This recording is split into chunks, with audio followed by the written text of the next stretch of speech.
Hello everyone and good evening सभी को। उम्मीद करता हूँ मेरी वॉइस प्रॉपर आ रही होगी सभी तक।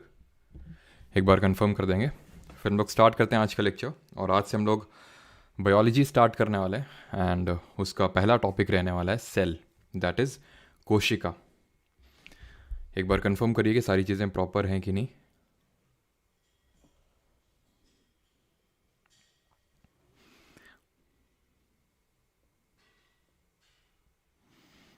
गुड इवनिंग तनुषा, आस्था, प्रियंका, दिनेश, अमन। चलो तो स्टार्ट करें फिर। सब सही है। कल या आज नहीं, आज ही है। वो कल वाला कमेंट था ना। हम्म, चलिए तो स्टार्ट करते हैं फिर। वॉइस प्रॉपर आ रही होगी।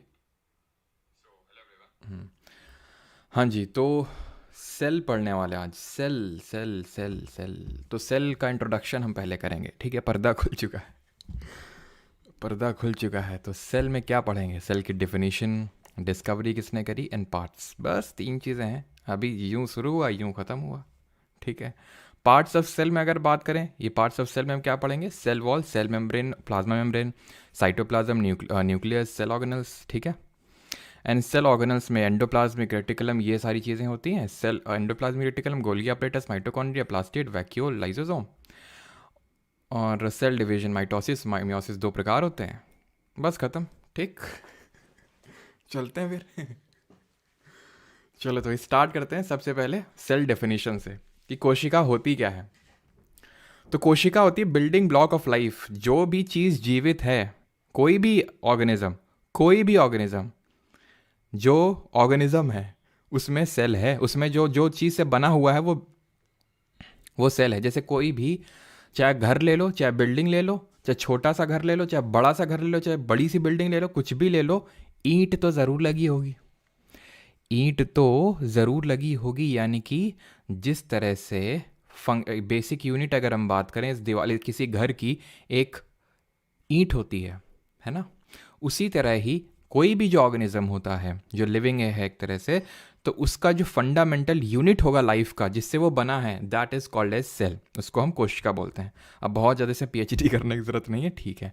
आगे बढ़ते हैं। अभी सेल की डिस्कवरी किसने करी थी, खोज किसने करी थी? तो इन्होंने करी थी, देख रहे हैं, इन्होंने खोज करी थी। इनका नाम क्या है? इनका नाम है रॉबर्ट हुक। इन्होंने इन द ईयर 1665 कॉर्क में ये ऑब्जर्व किया। कॉर्क में माइक्रोस्कोप का यूज़ करके, माइक्रोस्कोप से इन्होंने इसको मतलब जो मैग्नीफाई कर देता। अच्छा बताओ कि हमने फिजिक्स पढ़ा है, तो माइक्रोस्कोप में किस तरह का लेंस लगा होगा, कॉन्वेक्स और कॉनकेव, बताइए। तो कॉर्क क्या चीज़ होती है? तो ये जो पेड़ होती है, पेड़ की छाल, पेड़ की छाल से बनती कॉर्क। या फिर अगर आपको खोलने का अवसर मिला हो तो आपने ये देखा होगा कि जो वाइन्स की बॉटल होती हैं इसमें ये लगा होता है, ये स्टॉपर टाइप ये लगा होता है। इसको बोलते हैं कॉर्क। ये कॉर्क ही, इस कॉर्क से ही बना होता है ये, ठीक है। तो ये कॉर्क होता है। तो इसमें इन्होंने ऑब्जर्व किया कि ये बहुत ज़्यादा पीते थे, इसका मतलब अब वो तो रॉबर्ट हुक ही जाने, ठीक है। तो जो जो भी था, तो इन्होंने इसमें इस तरह का स्ट्रक्चर ऑब्जर्व किया। जब माइक्रोस्कोप से इन्होंने देखा तो इस तरह से ऑब्जर्व किया, जैसे कि यहाँ पे आप देख पा रहे हैं। ये कुछ ऑब्जर्वेंस कुछ इस तरह का था। ये जो स्कॉक सेल था कुछ इस तरह से लग रहा था, जिस तरह हनी कॉम के कंपार्टमेंट्स होते हैं। अगर कभी आपने मधुमक्खी का छत्ता देखा हो, है ना, काफ़ी वैक्सी होता है। इससे अगर शहद पियो ना तो बड़ा मज़ा आता है तोड़ के लाओ और इससे पियो। तो हनी कॉम के जो कंपार्टमेंट्स होते हैं इस तरह से, इस तरह से, इस तरह से, इस तरह से, इसकी तरह रिजेंबल कर रहे थे। और इसको इसको लैटिन में सेल बोलते हैं। तो वहीं से इसका नाम पड़ गया सेल। समझ रहे हैं आप? ये जो कंपार्टमेंट्स यानी छोटे छोटे कमरों की तरह स्ट्रक्चर है ना, ये छोटे छोटे कमरों की तरह स्ट्रक्चर जो है, स्मॉल रूम की तरह जो स्ट्रक्चर है, उसको लैटिन में बोलते हैं सेल। तो वहीं से नाम पड़ गया इसका सेल, ठीक, कोशिका। अब बात ये आती है कि डिस्कवरी किसने करी? पढ़ तो लिए, रॉबर्ट हुक ने करी, लेकिन वो एक डेड सेल थी, मरी हुई सेल थी, जिंदा नहीं थी वो। तो जिंदा किसने किया? जिंदा जिसने भी किया हो हमें नहीं पता, लेकिन जिंदा सेल की डिस्कवरी किसने करी, लिविंग सेल की डिस्कवरी किसने करी? ल्यूवेनहॉक ने करी 1674।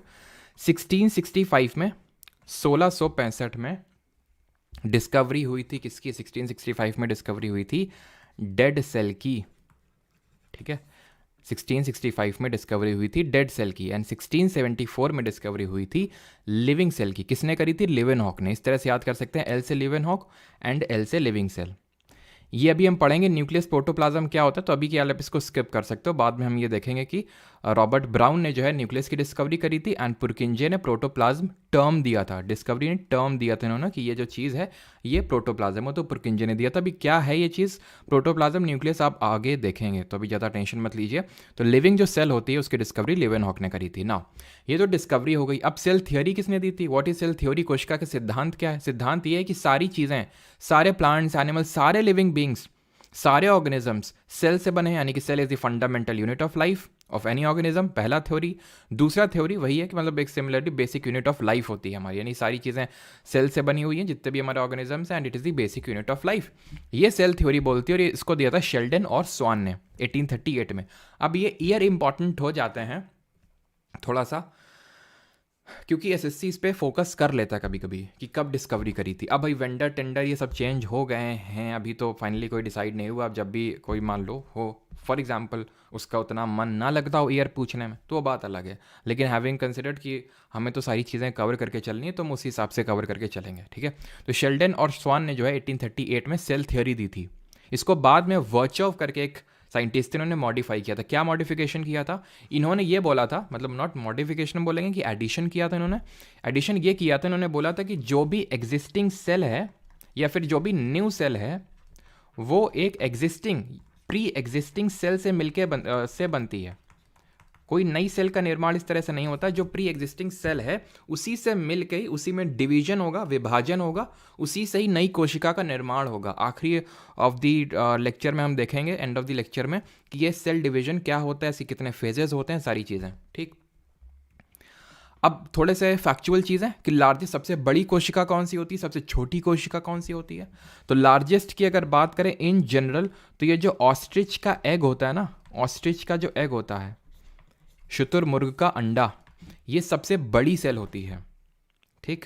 एंड बात करें अगर स्मॉलेस्ट सेल की, सबसे छोटी सेल की अगर बात करें, तो ये माइकोप्लाज्मा, जो एक तरह का बैक्टीरिया होता है, ठीक है, माइकोप्लाज्मा, ये सबसे छोटी सेल है। ये हम इन जनरल बात कर रहे हैं, लेकिन अगर ये ह्यूमंस में पूछने लगे, ह्यूमन में, तो ह्यूमन में होता है ये आपका अंडाणु, जिसको हम बोलते हैं ओवम, यानी कि एग से, एक तरह से जो एग सेल है, ठीक है। यहाँ पे मैं या तो आप समझ पा रहे होंगे ना, जैसे जो फीमेल्स में होता है, हम पढ़ते हैं ना, जब रिप्रोडक्शन में भी हम लोग पढ़ेंगे कि फीमेल में होता है मतलब ओवम, एंड मेल में होता है स्पर्म, है ना, शुक्राणु, और इसको अंडाणु बोलते हैं, अंडाणु और शुक्राणु होता है। जो शुक्राणु होता है, जो स्पर्म होता है मेल्स में, मेल जो होता है सेक्स सेल होता है, ये तो आपका फीमेल सेक्स सेल हो गया, और जो मेल सेक्स सेल होता है that is called a sperm, वो सबसे स्मॉलेस्ट सेल होती है आपकी। ह्यूमंस में हम बात कर रहे हैं, ओवरऑल तो आपका माइकोप्लाज्मा होगा।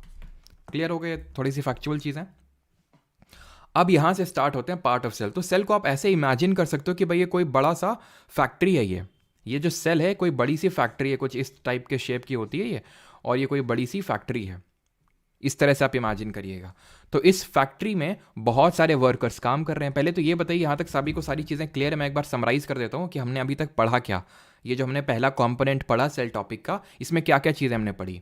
तो सबसे पहले तो हमने पढ़ा सेल, कोशिका होती क्या चीज़ है, डेफिनेशन क्या होती है इसकी। तो डेफिनेशन ये है कि बेसिक यूनिट ऑफ लाइफ है, फंडामेंटल यूनिट ऑफ लाइफ है ये, हर ऑर्गेनिज्म इससे बना हुआ है, और यही हमारी सेल थ्योरी भी बोलती है। सेल थ्योरी ही है जिसको कि शेल्डन और स्वान ने 1838 में दिया था। ये आप चीज़ें अपने दिमाग पे रन करो, 1838 में दिया था इन्होंने सेल थ्योरी, शेल्डन और स्वान ने। बाद में एडिशन किया था वर्चोव ने। वर्चोव ने क्या बोला था, वर्चोव ने बोला था कि जो भी सेल बनती है नई, वो प्री एग्जिस्टिंग सेल से ही बनती है, वो वर्चोव ने बोला था।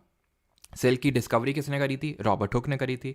किसमें, कॉक में करी थी, डेड सेल थी, 1665 में किया था। देन 1674 में लिविंग सेल की डिस्कवरी करी थी एंटनी वॉन लीवेनहॉक ने। इन शॉर्ट लीवेनहॉक आप बोल सकते हो, एल से लीवेनहॉक और एल से लिविंग सेल।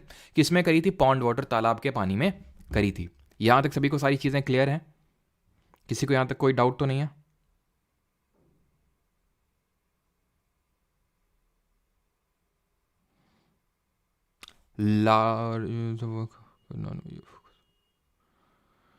ठीक, चलिए आगे बढ़ते हैं, पार्ट्स ऑफ सेल पे आते हैं, यानी कि कोशिका के भाग। अब सबसे पहले कोई भी फैक्ट्री होती है तो उसमें आउटर वॉल होती है, एक दीवार होती है ना, जो प्रोटेक्ट करती है कि कोई भाग ना जाए बाहर से, है मतलब अंदर से कोई बाहर ना भाग जाए, ऐसे कोई अंदर ना घुसा है। तो उस दीवाल को इन दी सेल कहते हैं सेल मेम्ब्रेन या फिर प्यार से प्लाज्मा मेम्ब्रेन। एक ही चीज़ है, कभी भी आप देख लो सेल मेम्ब्रेन या प्लाज्मा मेम्ब्रेन तो दोनों एक ही चीज़ होती हैं, बस अलग अलग नाम है। ये थिन इलास्टिक फ्लेक्सिबल होती है, थिन यानी पतली होती है, इलास्टिक एंड फ्लेक्सिबल होती है, लिविंग यानी कि जीवंत होती है, एंड ये आउटर मोस्ट कवरिंग होती है। ठीक है, यानी कि जितने भी हमारी चीज़ें अंदर मौजूद हैं उनको कवर करके रखती है, इसलिए इसको हम बोलते हैं आउटर मोस्ट कवरिंग है। ठीक है, holds the content of the cell, यानी जितना भी अंदर सेल के अंदर भरा हुआ उसको होल्ड करके रखता है, and provides a definite shape, यानी एक निश्चित आकार भी प्रदान करता है। अब फॉर एग्जाम्पल ये कुछ अगर मान लेते हैं कि जो आउटर कवरिंग है कुछ इस शेप में हो गई, ठीक है, किसी भी शेप में हो गई तो सेल इस शेप का हो जाएगा। तो कोई डेफिनेट शेप नहीं होता है किसी सेल का। अगर बात करें कि नहीं सेल का शेप ऐसा ही होता है, वो डेफिनेट शेप जो है प्रोवाइड करने का काम, या फिर कोई भी जो पर्टिकुलर शेप है वो प्रोवाइड करने का काम सेल मेम्ब्रेन करती है। ठीक है, प्लाज्मा मेम्ब्रेन उसको प्रोवाइड करती है। ऑलराइट, अभी आते हैं ये इसके और क्या क्या फंक्शंस होते हैं। तो it facilitates movement of some material because it is selectively permeable. अब ये जो आउटर कवरिंग है सेल की, ठीक है, एक सेकंड रुकिएगा।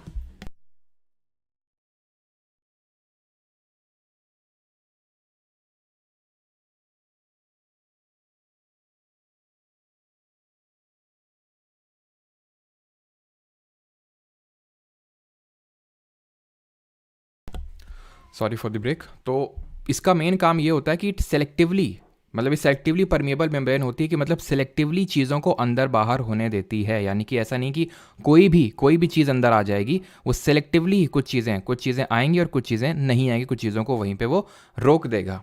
समझ रहे हैं आप? यानी कि कोई भी अंदर नहीं जा सकता है। ये काम किसका होता है? सेल मेम्ब्रेन का होता है। It is composed of organic molecules. Organic भी चीज़ें होती हैं और इनऑर्गेनिक भी चीज़ें होती हैं इसमें। ये बना होता है मेनली प्रोटीन और लिपिड्स का, या फिर अगर लिपिड्स नहीं होगा तो हो सकता है फॉस्फोलिपिड्स भी हो ऑप्शन में, तो ध्यान रखिएगा। ठीक है, फॉस्फोलिपिड्स। अब एक बार इसने कॉम्पोजिशन भी पूछ लिया था कि प्रोटीन कितना होता है, तो प्रोटीन रफली ध्यान रखना 60 to 80% होता है, रफली वही 70 to 75% के अप्रॉक्सीमेटली होता है। बट पता होना चाहिए कि प्रोटीन ज़्यादा होता है, लिपिड्स थोड़ा सा कम होता है। लिपिड्स नहीं होगा ऑप्शन में तो फॉस्फोलिपिड्स होगा। ठीक है, it also provides flexibility and enables the cell to engulf. Flexibility cell को प्रोवाइड करता है। अब ऑब्वियस सी बात है, अगर डेफिनेट शेप प्रोवाइड कर रहा है तो ऑब्वियस सी बात है जो लेयर होगी वो काफ़ी फ्लेक्सिबल होगी। And it helps to engulf the food और other materials from external environment, यानी कि बाहरी वातावरण से भोजन या फिर अन्य सामग्री को अंदर या बाहर। अंदर का मतलब होता है एंगल्फ, और बाहर वही हम देखेंगे वो एंडोसाइटोसिस एक्सोसाइटोसिस होते हैं दो टाइप के। जब चीज़ें अंदर आती हैं तो उसको एंडोसाइटोसिस बोलते हैं, और जब बाहर जाती हैं तो एक्सोसाइटोसिस बोलते हैं। और साइटोसिस से याद आया कि जो स्टडी ऑफ सेल होती है, इसको भी नोट कर लीजिएगा, जो स्टडी ऑफ सेल होती है उसको हम साइटोलॉजी बोलते हैं। साइटो का मतलब सेल होता है, लॉजी का मतलब स्टडी होता है। तो जो सेल यानी कि कोशिका के अध्ययन को क्या बोलते हैं? साइटोलॉजी बोलते हैं। सिंपल, क्लियर इतनी चीज़? ठीक। अब आते हैं डिफ्यूजन। ये एकदम से डिफ्यूजन कहाँ से आ गया? डिफ्यूजन है क्या चीज़? तो अभी मैंने आपको बताया कि ये चीज़ों को सेलेक्टिवली अंदर बाहर आने देती है। ठीक है, चीज़ों को अंदर आने देती है, फूड हो गया फिर अदर मटेरियल हो गया।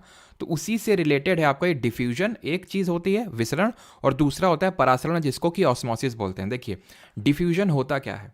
अ spontaneous movement of molecules from a region of high concentration to lower concentration. जब हम बायोलॉजी में आगे बढ़ेंगे तो हम देखेंगे लाइफ प्रोसेसेस करके एक चैप्टर है जहाँ पे हम ये पढ़ेंगे कि जैसे मैंने ब्रीदिंग किया तो क्या हुआ? नॉस्ट्रल्स के थ्रू जो मेरी ये एयर मैंने ब्रीद किया वो लंग्स में गई। ठीक है, लंग्स में होंगे आपको देखने को मिलेंगी एल्वियोलाई। ठीक है, एल्वियोलाई ये क्या करते हैं? ये एक्सचेंज ऑफ गैसेज में हेल्प करते हैं एल्वियोलाई। ठीक है, ये जो एल्वियोलाई होते हैं एक्सचेंज, तो वो मुझे नॉलेज देन ट्रांसफर करेगा। सिंपल सी बात। जिस तरह यहाँ पे हाई प्रेशर से लो प्रेशर में विंड चल रही है, जैसे एक सिंपल से मैं आपको एग्जांपल देता हूँ। सिंपल से एग्जांपल है, जैसे फॉर एग्जांपल आपने परफ्यूम डाला या फिर आपने रूम फ्रेशनर डाला। आप कोने में ये रूम है, आपने रूम फ्रेशनर डाला यहाँ पे, तो हुआ क्या? यहाँ पे जब आपने रूम फ्रेशनर डाला तो उस पर्टिकुलर फ्रेशनर के जो पार्टिकल्स हैं वो हाईली कंसेंट्रेटेड है। यहाँ पे हाई कंसेंट्रेशन है, यहाँ पे लो कंसेंट्रेशन है। तो हाई से लो जाएंगे और तब तक जाएंगे जब तक इक्विलिब्रियम स्टेट अचीव नहीं हो जाएगी, जब तक पूरे कमरे में उस परफ्यूम के पार्टिकल्स इक्वली डिस्ट्रीब्यूट नहीं हो जाएंगे। यानी कि पूरे कमरे में हमारी स्मेल तुरंत फैल जाती है। या फिर ये तो हो गया, मैंने आपको गैस का एग्जांपल दे दिया है ना। तो गैसेज में जल्दी रेट ऑफ डिफ्यूजन होता है। डिफ्यूजन समझ गया ना? स्पॉन्टेनियस मूवमेंट, स्पॉन्टेनियस का मतलब है तुरंत movement of molecules from a region of high concentration to low concentration, उच्च सांद्रता से निम्न सांद्रता की तरफ। तो गैसेस में तुम्हें समझ में आ गया, गैसेस में तुरंत होता है। लिक्विड्स में आपको एग्जांपल देता हूँ, मान लो ये पानी है, पानी में तुमने इंक की एक ड्रॉप डाली, इंक की एक ड्रॉप डाली, इंक की ड्रॉप डाली, धीरे धीरे धीरे धीरे धीरे पूरा पानी नीला हो गया। मान लो वो नीली आपकी इंक है तो पूरा पानी नीला हो जाएगा आपका, लेकिन उतनी जल्दी नहीं होगा जितना कि गैसेस में आपका रूम फ्रेशनर में वो पूरा फैल गया। सॉलिड में कैसे होता है डिफ्यूजन? याद करो भाई, जिस टाइम पे जैसे कि आपने देखा होगा कि जब आप स्कूल जाते होंगे कि एकदम चिकना सा बोर्ड है, एकदम क्लीन किया गया है, एकदम ब्लैक बोर्ड आपका एकदम क्लीन है, एकदम ब्लैक है, प्योर ब्लैक है, लेकिन धीरे धीरे धीरे धीरे वो वाइट टर्न हो जाता है। क्यों? क्योंकि उसमें आपके टीचर ने लिखा, देन उसको डस्टर से रब किया गया, तो धीरे धीरे धीरे क्या हुआ, हाई से लो हाई से लो हाई से लो होते होते होते होते वो पूरा हल्का हल्का वाइट होने लगता है ना। तो वो सॉलिड में एक डिफ्यूजन का एग्जाम्पल है। ठीक है, तो ये कैसे, ये मैंने आपको बता दिया होता क्या है, और मैंने आपको एक्चुअल एग्जाम्पल भी दे दिया कि डिफ्यूजन कहाँ पे होता है। जैसे कि मैंने इनहेल किया तो एल्वेलाई में वो डिफ्यूजन होता है इस तरह से, वो हम पढ़ेंगे जब हम पढ़ेंगे ये पूरा अपना रेस्पिरेटरी सिस्टम। इसी तरह होता है डिफ्यूजन, ये आप चीज़ समझ गए, जैसे कि ये आप समझ लो डिफ्यूजन किस तरह से। तो यहाँ पे एक बॉटल है, बॉटल के अंदर मान लो कोई चीज़ है, किसी चीज़ के कोई पार्टिकल्स हैं ग्रीन कलर के, तो इनका हाई कंसेंट्रेशन है, यानी बहुत ज़्यादा कंसेंट्रेटेड है, तो धीरे धीरे धीरे धीरे बाहर निकलेंगे। जैसे ही हमने ये कॉर्क, मान लो ये कॉर्क खोला, तो ये धीरे धीरे धीरे हाई से लो हाई से लो हाई से लो, और कब तक जाएंगे, जब तक कि स्टेट ऑफ इक्विलिब्रियम अचीव नहीं हो जाएगा।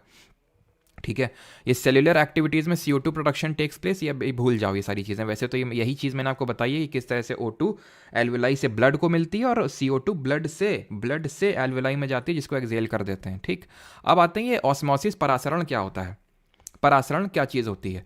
तो परासरण कुछ नहीं, ये भी हाई से लो में मूवमेंट है सर, ये भी हाई से लो में मूवमेंट है, ये movement of water from high concentration to low concentration. तो बात ये आती है डिफरेंस क्या है डिफ्यूजन और ऑस्मोसिस के बीच में। डिफ्यूजन जो अभी पढ़े हैं और ऑस्मोसिस जो अभी देख रहे हैं, इसके बीच में डिफरेंस क्या है? डिफरेंस ये है कि वो सॉलिड लिक्विड गैस तीनों में होता है, और ऑस्मोसिस जो है वो लिक्विड में ही होता है। उसके लिए कोई हमें झिल्ली यानी सेमी परमिएबल मेम्ब्रेन की रिक्वायरमेंट नहीं थी, यहाँ पे सेमी परमिएबल मेम्ब्रेन की रिक्वायरमेंट है, यहाँ पे नहीं आई थिंक लिखा हुआ लिखा नहीं हुआ, लेकिन ध्यान रखना जो ऑस्मोसिस होती है, ऑस्मोसिस होता है, it requires a semi permeable membrane. Semi permeable membrane मतलब, परमिएबल का मतलब होता है कोई चीज़ जो फ्रीली अंदर बाहर हो सके, सेमी का मतलब है आधे अधूरे तौर से। अभी सेल मेम्ब्रेन पढ़ रहे थे, कोशिका झिल्ली जिसको कि प्लाज्मा मेम्ब्रेन बोल रहे थे, तो वो क्या थी? सेमी परमिएबल ही तो थी। मतलब वो सेलेक्टिवली, वो वहाँ पे वो सेमी परमिएबल वर्ड नहीं यूज़ किया था, वहाँ पे सेलेक्टिव परमिएबल वर्ड का यूज़ किया था। सेम है, मतलब कि चीज़ों को सेलेक्टिवली अंदर बाहर आने जाने देती है, यानी कि सबको अंदर नहीं आने देगी, सबको बाहर नहीं जाने देगी, चीज़ों को होल्ड करके रखेगी। जो अंदर सेल का कंटेंट है उसको होल्ड करके रखेगी, कहाँ भाग रहे, उधर आओ अंदर, और जो चीज़ की रिक्वायरमेंट होगी वो अंदर भी लेगा। और जिस चीज़ को बाहर, मान लो कोई चीज़, अभी हम देखेंगे किस तरह से अंदर बाहर होता है कि कोई चीज़ अगर मान लो अनवांटेड आ गई है उसको बाहर भी करता है। ठीक, तो सेमी परमिएबल है। ठीक है, सेमी परमिएबल मेम्ब्रेन के थ्रू होता है ऑस्मोसिस। अब ये ऑस्मोसिस जो है आपसे किस तरह का क्वेश्चन पूछेगा? क्वेश्चन आपसे इस तरह का पूछेगा कि मान लो कि कोई एक आरबीसी है, रेड ब्लड सेल है, अभी तो आरबीसी के बारे में पढ़े नहीं, भूल जाओ आरबीसी, कोई भी चीज़ है, कोई भी मान लो इस तरह से बोलेगा कोई सेल है, ठीक है। अब उसको हमने एक हाइपोटोनिक सोल्यूशन में डाल दिया, तो उस सेल के साथ क्या होगा? फूलेगी, श्रिंक हो जाएगी, पिचक जाएगी, या फिर वैसे की वैसे ही रहेगी, क्या होगा? तो हमेशा ध्यान रखना, अभी मैंने आपको बताया कि हाई से लो में मूवमेंट होता है, हाई कंसेंट्रेशन से लो कंसेंट्रेशन। अब हाइपोटोनिक सोल्यूशन का मतलब ये होता है, हाइपोटोनिक सोल्यूशन की बात कर रहा हूं, कि बाहर आपका हाई कंसेंट्रेशन है और अंदर लो कंसेंट्रेशन है। किस चीज का? पानी का। अभी होता है ना पानी का मूवमेंट, तो बस पानी को ट्रैक करना है तुमको, पानी कहाँ ज्यादा है, पानी बाहर ज्यादा होता है हाइपोटोनिक में, पानी का कंसेंट्रेशन बाहर ज्यादा होता है, तो मूवमेंट हाई से लो होगा, हाई से लो, हाई से लो, हाई से लो। तो तुम किसी भी सेल को हाइपोटोनिक सोल्यूशन में रख दोगे, तो क्योंकि हाई से लो में मूवमेंट हो रहा है, तो पानी बाहर से अंदर की तरफ जाएगा, सेल विल स्वेल अप। अब यहाँ पे वही आरबीसी लिखा हुआ है, रेड ब्लड सेल, क्योंकि उसी का फेवरेट है, वो एग्जाम्पल है, और उसी से क्वेश्चन भी पूछता है कि रेड ब्लड सेल को हाइपो में रख देंगे तो क्या होगा? हाइप बन जाएगी उसकी। हाइप बन जाती है तो चीज़ें इन्फ्लेट कर जाती हैं, फूल जाती हैं, नहीं हाइप बना दी है। हाइप मतलब बहुत ज़्यादा बढ़ा चढ़ा दिया चीज़ों को, तो फूल गया। हाइपर क्या होता है? हाइपो का जस्ट उल्टा, हाइपो का जस्ट उल्टा। यहां पे वाटर का लो कंसेंट्रेशन है, अंदर हाई कंसेंट्रेशन है, तो अंदर से बाहर, अंदर से बाहर, अंदर से बाहर, खत्म। आइसो का कुछ नहीं होता है, इक्वल कंसेंट्रेशन है, बाहर भी अंदर भी, यानी कि इसमें कोई मूवमेंट नहीं होगा, वैसी की वैसे ही रहेगी। हम बोल सकते हैं, क्या बोल सकते हैं कि जब ये हाई से लो में मूवमेंट हुआ तो कब तक होगा, जब तक कि ये सोल्यूशन आइसोटोनिक नहीं बन जाएगा। यहाँ पे भी अंदर से बाहर मूवमेंट हो रहा है, कब कब तक होगा, जब तक कि वो सोल्यूशन आइसोटोनिक नहीं बन जाएगा। आइसोटोनिक मतलब स्टेट ऑफ इक्विलिब्रियम, जहाँ पे कोई मूवमेंट नहीं हो रहा है, अंदर भी बाहर भी इक्वल कंसेंट्रेशन है वाटर के मॉलिक्यूल्स का। Is that clear? यहाँ तक सभी को क्लियर है कि ये डिफ्यूजन ऑस्मोसिस क्या होता है। ऑस्मोसिस का भी अगर मैं आपको एग्जांपल दूं, जैसे कि प्लांट सेल होती हैं, प्लांट सेल में रूट्स होती हैं, रूट्स में रूट हेयर होते हैं, रूट हेयर्स होते हैं। अब वो क्या करते हैं, रूट जो हेयर्स होते हैं वो पानी अंदर से पानी इसी तौर से लेते हैं, ऑस्मोसिस के थ्रू ही लेते हैं, वो जो रूट हेयर्स होते हैं रूट्स में। क्लियर इतनी चीज? यहां तक सभी को क्लियर कि ऑस्मोसिस क्या होता है, डिफ्यूजन क्या होता है। हाइपो को हाँ हिप्पो से भी रिलेट कर सकते हो। हिप्पोपोटामस कितना बड़ा होता है ना, मोटा सा होता है, तो उससे रिलेट कर सकते हो। हाइपो का उल्टा हाइपर हो जाएगा और बीच में हो जाएगा आइसोटोनिक आपका सोल्यूशन। ठीक, क्लियर है यहाँ तक सभी को? अब आते हैं सेल वॉल पे। बफ हुआ था, क्लियर कहाँ से होगा? क्या बफरिंग हुई थी क्या? अबे यार,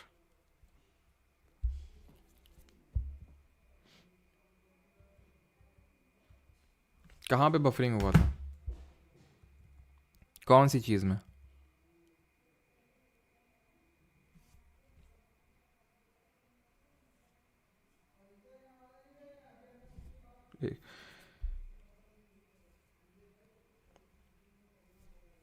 डिफ्यूज़न जस्ट चालू हुआ था। मैं फिर से बताता हूँ डिफ्यूजन होता क्या है। तो डिफ्यूजन होता है, मैं फिर से इस चीज़ को रिपीट कर देता हूँ।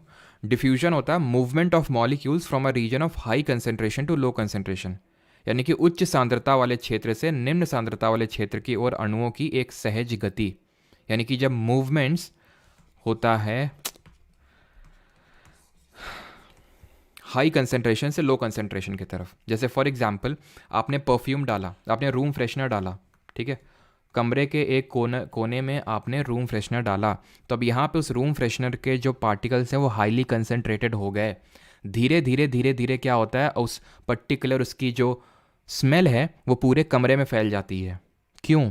क्योंकि यहाँ पे हाई कंसेंट्रेशन था पार्टिकल्स का और बाकी जगह लो कंसेंट्रेशन था पार्टिकल्स का। ठीक है, तो हाई कंसेंट्रेशन से लो कंसेंट्रेशन की तरफ मूवमेंट हुआ। ये हो गया गैसेस में एग्जाम्पल डिफ्यूजन का। लिक्विड्स में अगर बात करें तो लिक्विड्स में किस तरह से मूवमेंट होता है, तो लिक्विड्स में कुछ इस तरह से मूवमेंट होता है, जैसे फॉर एग्जांपल ये मान लेते हैं वाटर है, ठीक है। अब इस वाटर में, ठीक है, इस वाटर में हमने इंक डाली, ठीक है, मान लेते हैं ये ब्लू कलर की इंक डाली, तो धीरे धीरे क्या होगा, पूरा पानी नीला हो जाएगा। यहाँ पे क्योंकि हाई कंसेंट्रेशन है, इंक के जो ड्रॉप हमने डाली उसके मॉलिक्यूल्स का हाई कंसेंट्रेशन है, यहाँ पे लो कंसेंट्रेशन, धीरे धीरे धीरे धीरे धीरे धीरे धीरे क्या होगा, पूरा पानी जो है हमारा नीला हो जाएगा। ये लिक्विड्स में एग्जाम्पल हो गया। सॉलिड्स में अगर मैंने आपको एग्जाम्पल दिया था कि जैसे आपने देखा होगा कि जब आप स्कूल जाते थे तो ब्लैक बोर्ड एकदम क्लीन फ्रेश ब्लैक है ना, आपकी जो आया होती थी स्कूल की वो पूरा साफ़ करके गई हैं, या फिर आपको ही आया बना दिया जाता था तो आप भी पूरा ब्लैक बोर्ड साफ़ करते थे, एकदम ब्लैक हो गया। लेकिन धीरे धीरे जैसे उसमें टीचर एक दो दिन लिखना स्टार्ट किया वो पूरा धीरे धीरे धीरे वाइटिश शेड आने लगता था। क्यों?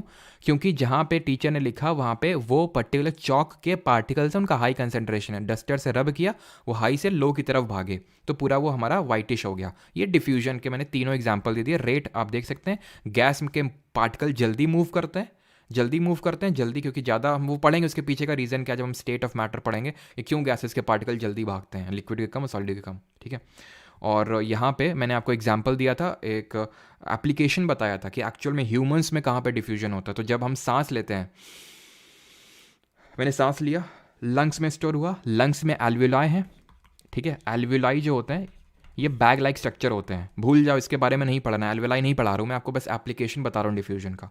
तो ये मान लो कि ये बैग लाइक स्ट्रक्चर है एल्वेलाई। जब मैंने सांस लिया ना तो एल्वेलाई में O2 स्टोर हो गई। अब ये O2 कहाँ पे जानी, सेल के पास जानी है। कौन लेके जाता है? खून, ब्लड लेके जाता है। तो कैसे ये खून तक पहुँचेगा, ब्लड तक पहुँचेगा एल्वेलाई से? तो एक्सचेंज ऑफ गैस होगा। O2 का अंदर हाई कंसेंट्रेशन है, O2 का ब्लड में लो कंसेंट्रेशन है, तो हाई से लो मूवमेंट होगा और O2 पहुँच जाएगी किसके पास, ये पहुँच जाएगी आपके उसके पास, मतलब ब्लड के पास पहुंच जाएगी। इसी ऐसा ही होता है ऑस्मोसिस। ठीक है, ये होता है डिफ्यूजन। जैसे कि यहाँ पे आप देख पा रहे हैं किस तरह से हाई से लो में मूवमेंट हो रहा है। यहाँ पे बॉटल के अंदर जो पार्टिकल है उनका कंसंट्रेशन हाई है, और जो बाहर अगर हम देखें तो ये ग्रीन पार्टिकल्स का कंसंट्रेशन लो है। धीरे धीरे धीरे धीरे ये डिस्ट्रीब्यूट होंगे ऑल थ्रू आउट दी, मतलब बाहर। कब तक डिस्ट्रीब्यूशन होगा? जब तक कि स्टेट ऑफ इक्विलिब्रियम अचीव नहीं हो जाएगा, तब तक मूवमेंट इनका होता रहेगा। फिर मैंने आपको ऑस्मोसिस बताया कि भाई ऑस्मोसिस क्या होता है, वही सेम हाई से लो में मूवमेंट। बट अंतर क्या होता है डिफ्यूजन ऑस्मोसिस में? अंतर ये होता है कि डिफ्यूजन सिर्फ डिफ्यूजन सॉलिड लिक्विड गैसेस तीनों में होता है, लेकिन ऑस्मोसिस सिर्फ पानी में होता है, सिर्फ लिक्विड में होता है, सिर्फ लिक्विड में होता है। और उसके लिए कोई सेमी परमिएबल मेम्ब्रेन की रिक्वायरमेंट नहीं थी, बट यहाँ पे सेमी परमिएबल मेम्ब्रेन की रिक्वायरमेंट होती है। और यहाँ पे वो फंक्शन कौन परफॉर्म करता है? हमारी जो सेल मेम्ब्रेन, जिसको कि हम प्लाज्मा मेम्ब्रेन भी बोलते हैं, वो परफॉर्म करती है। जो सेलेक्टिवली, सेमी परमिएबल का मतलब होता है जो सेलेक्टिवली, सेलेक्टिव परमिएबल मेम्ब्रेन भी इसको बोलते हैं, जो सेलेक्टिवली चीज़ों को आने देती है और बाहर जाने देती है। सबको अंदर बाहर नहीं आने देती है, जाने देती है। सेमी परमिएबल इसीलिए बोलते हैं। तो हमारी सेल मेम्ब्रेन सेमी परमिएबल होती है। यहाँ तक चीज़ें क्लियर। अब मैंने आपको बताया था कि भाई ये एक हमारी फैक्ट्री है, ठीक है, ये हमारी एक फैक्ट्री है, और ये जो इसकी आउटर वॉल है इसको हम सेल मेम्ब्रेन बोलते हैं। अब ये आउटर मेम्ब्रेन जो है, अभी भी बफरिंग हो रही है क्या?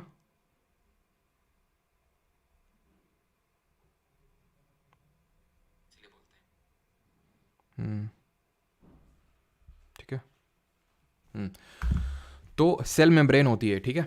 अब ये सेल मेम्ब्रेन तो होती है, लेकिन जो हमारे पेड़ पौधे होते हैं ना, हवा चलती है, तुम तो घर में बैठे हुए हो आराम से, हैं आराम से बैठे हुए ना। अब बेचारे पेड़ धूप सह रहे हैं, इतना प्रेशर सह रहे हैं, हवा चल रही है, तो उनको एक एक्स्ट्रा कवरिंग चाहिए, उनको एक एक्स्ट्रा कवरिंग चाहिए। उस एक्स्ट्रा कवरिंग को बोलते हैं सेल वॉल। उस एक्स्ट्रा कवरिंग को बोलते हैं सेल वॉल। इस तरह से कुछ होती है वो, ठीक है, इस तरह से कुछ होती है, ठीक है, इस तरह से वो कुछ बनी होती है सेल वॉल।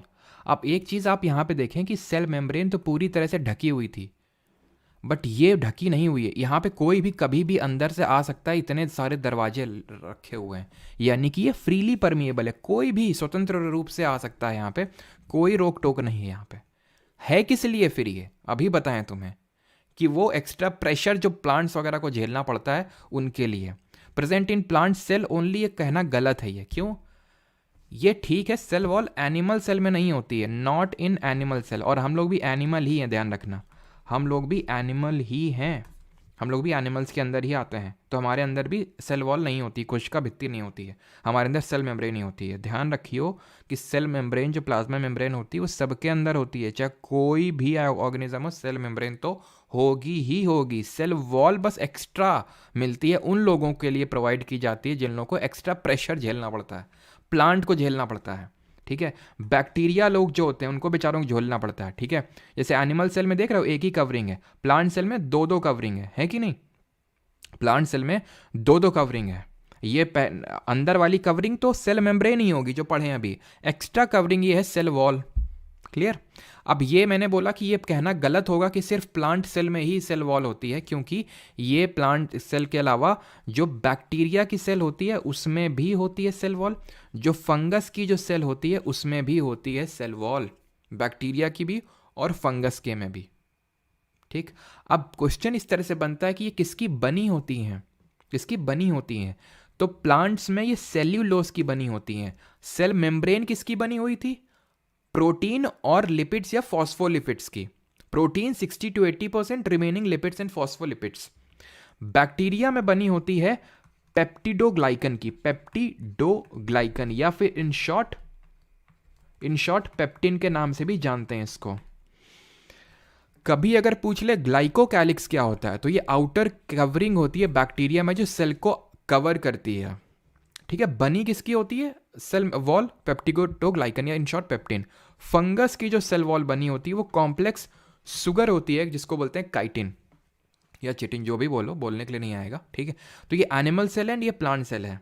बस इसमें तुम्हें ये क्या लिखा हुआ है इस पर फोकस नहीं करना है, बस इतना ध्यान रखो कि आउटर कवरिंग, बस ये आउटर कवरिंग प्लांट में दो है, इसमें एक है, ठीक है। कभी बना के स्ट्रक्चर बना के भी पूछ सकता है आपसे। सेल वॉल का काम क्या होता है? सेल को स्ट्रेंथ, शेप देना सेल को। सर शेप तो सेल को दे रहा था सेल मेम्ब्रेन, सेल मेम्ब्रेन दे रहा था एनिमल सेल में, क्योंकि सिर्फ वही थी उसमें, एक ही लेयर थी। यहाँ दो दो लेयर है ना, तो बाहर वाली कौन सी है, बाहर वाली सेल वॉल है, तो ये प्रोवाइड करेगी शेप यहाँ पे, ठीक है, शेप ये प्रोवाइड करेगी। क्लियर, ये डिफरेंस है, कोई इसमें नई चीज़ नहीं है, आप इसको पढ़ लेंगे कि सेल वॉल नॉन लिविंग होती है, लिविंग होती है। देख लीजिए यहाँ पे लिविंग होती है और ये नॉन लिविंग होती है। ये सेलेक्टिवली परमिएबल है, दैट इज सेमी परमिएबल है, सेलेक्टिवली चीज़ों को अंदर बाहर आने जाने देती है, बट सेल वॉल सबको, आओ भैया जाओ भैया, जिसका मन हो जहाँ मन हो, बस हम तो स्ट्रेंथ प्रोवाइड करने का काम है हमारा, देखने का काम नहीं कि कौन आ रहा है कौन जा रहा है, वो सेल मेम्ब्रेन देखेंगे, हमारा काम जितना है बस स्ट्रेंथ प्रोवाइड करना। ठीक है, ये रिजिड एंड टफ होती है, it is soft and appear to be jelly like structure. अब एक चीज़ ध्यान रखना, और वो एक चीज़ ये है कि चलो नहीं होगा तो आगे देखेंगे अभी, ठीक है, आगे देखते हैं। कोशिका भित्ति और कोशिका झिल्ली में ये डिफरेंस है, हिंदी में लिखा हुआ है, आप देख सकते हैं आराम से इसको पॉज करके। ठीक, अभी आते हैं पार्ट्स ऑफ सेल पे। पार्ट्स ऑफ सेल, पहला सेल टॉपिक में पहला पार्ट हमने क्या पढ़ा था, सेल की डिस्कवरी, सेल थ्योरी, ये सब पढ़ा। अब हम दूसरे पार्ट में आ चुके हैं, जिसमें कि हमने पहले तो आउटर कवरिंग सेल के बारे में पढ़ी। सेल की आउटर कवरिंग के बारे में ही सिर्फ अभी तक हमने पढ़ा है और कुछ नहीं पढ़ा है। अब हम सेल के अंदर, उस फैक्ट्री के अंदर जाएंगे और देखेंगे कौन कौन यहाँ पे काम कर रहा है। ये है मैनेजर फैक्ट्री का मैनेजर है ये, जो मैनेज कर रहा है सबको, यानी दिमाग यही चला रहा है, सबको कंट्रोल कर रहा है, सबको सेंटर में होता है और सबको कंट्रोल करता है। भूरा भैया ने डिस्कवर किया था इसको। ठीक, एंड सेल्यूलर कंपोनेंट होता है, सेल के अंदर होता है, ये कोई याद करने वाली चीज़ नहीं है, ठीक है, बस लिखा हुआ है ऐसे ही। लार्ज इन साइज होता है, बड़ा होता है, लार्ज सेल स्ट्रक्चर हो तो कोई याद करने की चीज़ नहीं, तो याद करने की चीज़ है क्या, brain of the cell and Robert भूरे जी, बस दो चीज़ मैनेज करने का काम होता है। दिखाते हैं तुम्हें स्ट्रक्चर अभी। दो पार्ट होते हैं इसके, न्यूक्लियर एनवेलप और न्यूक्लियोप्लाज्म। ये है देखो केंद्र, जैसे कि ये सेल है, जैसे सेल है तो सेल के अंदर होता है, ये सेंट्रली लोकेटेड होता है, सेंटर में लोकेटेड होता है, ये इस तरह से गोल गोल स्ट्रक्चर होता है सेंटर में। दो चीज़ों का बना होता है, अभी आपको बताया, न्यूक्लियर एनवेलप और न्यूक्लियोप्लाज्म। ये होता है एनवेलप, ये जो बाहर का देख रहे हो ना, जिस तरह से सेल, ये सेल मेम्ब्रेन होती है, ये सेल मेम्ब्रेन होती है ना, ये होती है न्यूक्लियर मेम्ब्रेन, उसी को हम बोल देते हैं क्या, न्यूक्लियर एनवेलप। और जो अंदर भरा हुआ है उसको बोलते हैं न्यूक्लियोप्लाज्म। जिस तरह से आई थिंक आगे है कि नहीं है, कोई नहीं, आगे देख लेंगे। वैसे तो यहाँ पे इस पर्टिकुलर फिगर में आप अगर एक चीज़ को ऑब्जर्व करेंगे तो ये जो पर्टिकुलर द्रव्य भरा हुआ है ना, ये फ्लूइड है, ये एक तरह का फ्लूइड स्ट्रक्चर है, इसको बोलते हैं साइटोप्लाज्म। ठीक है,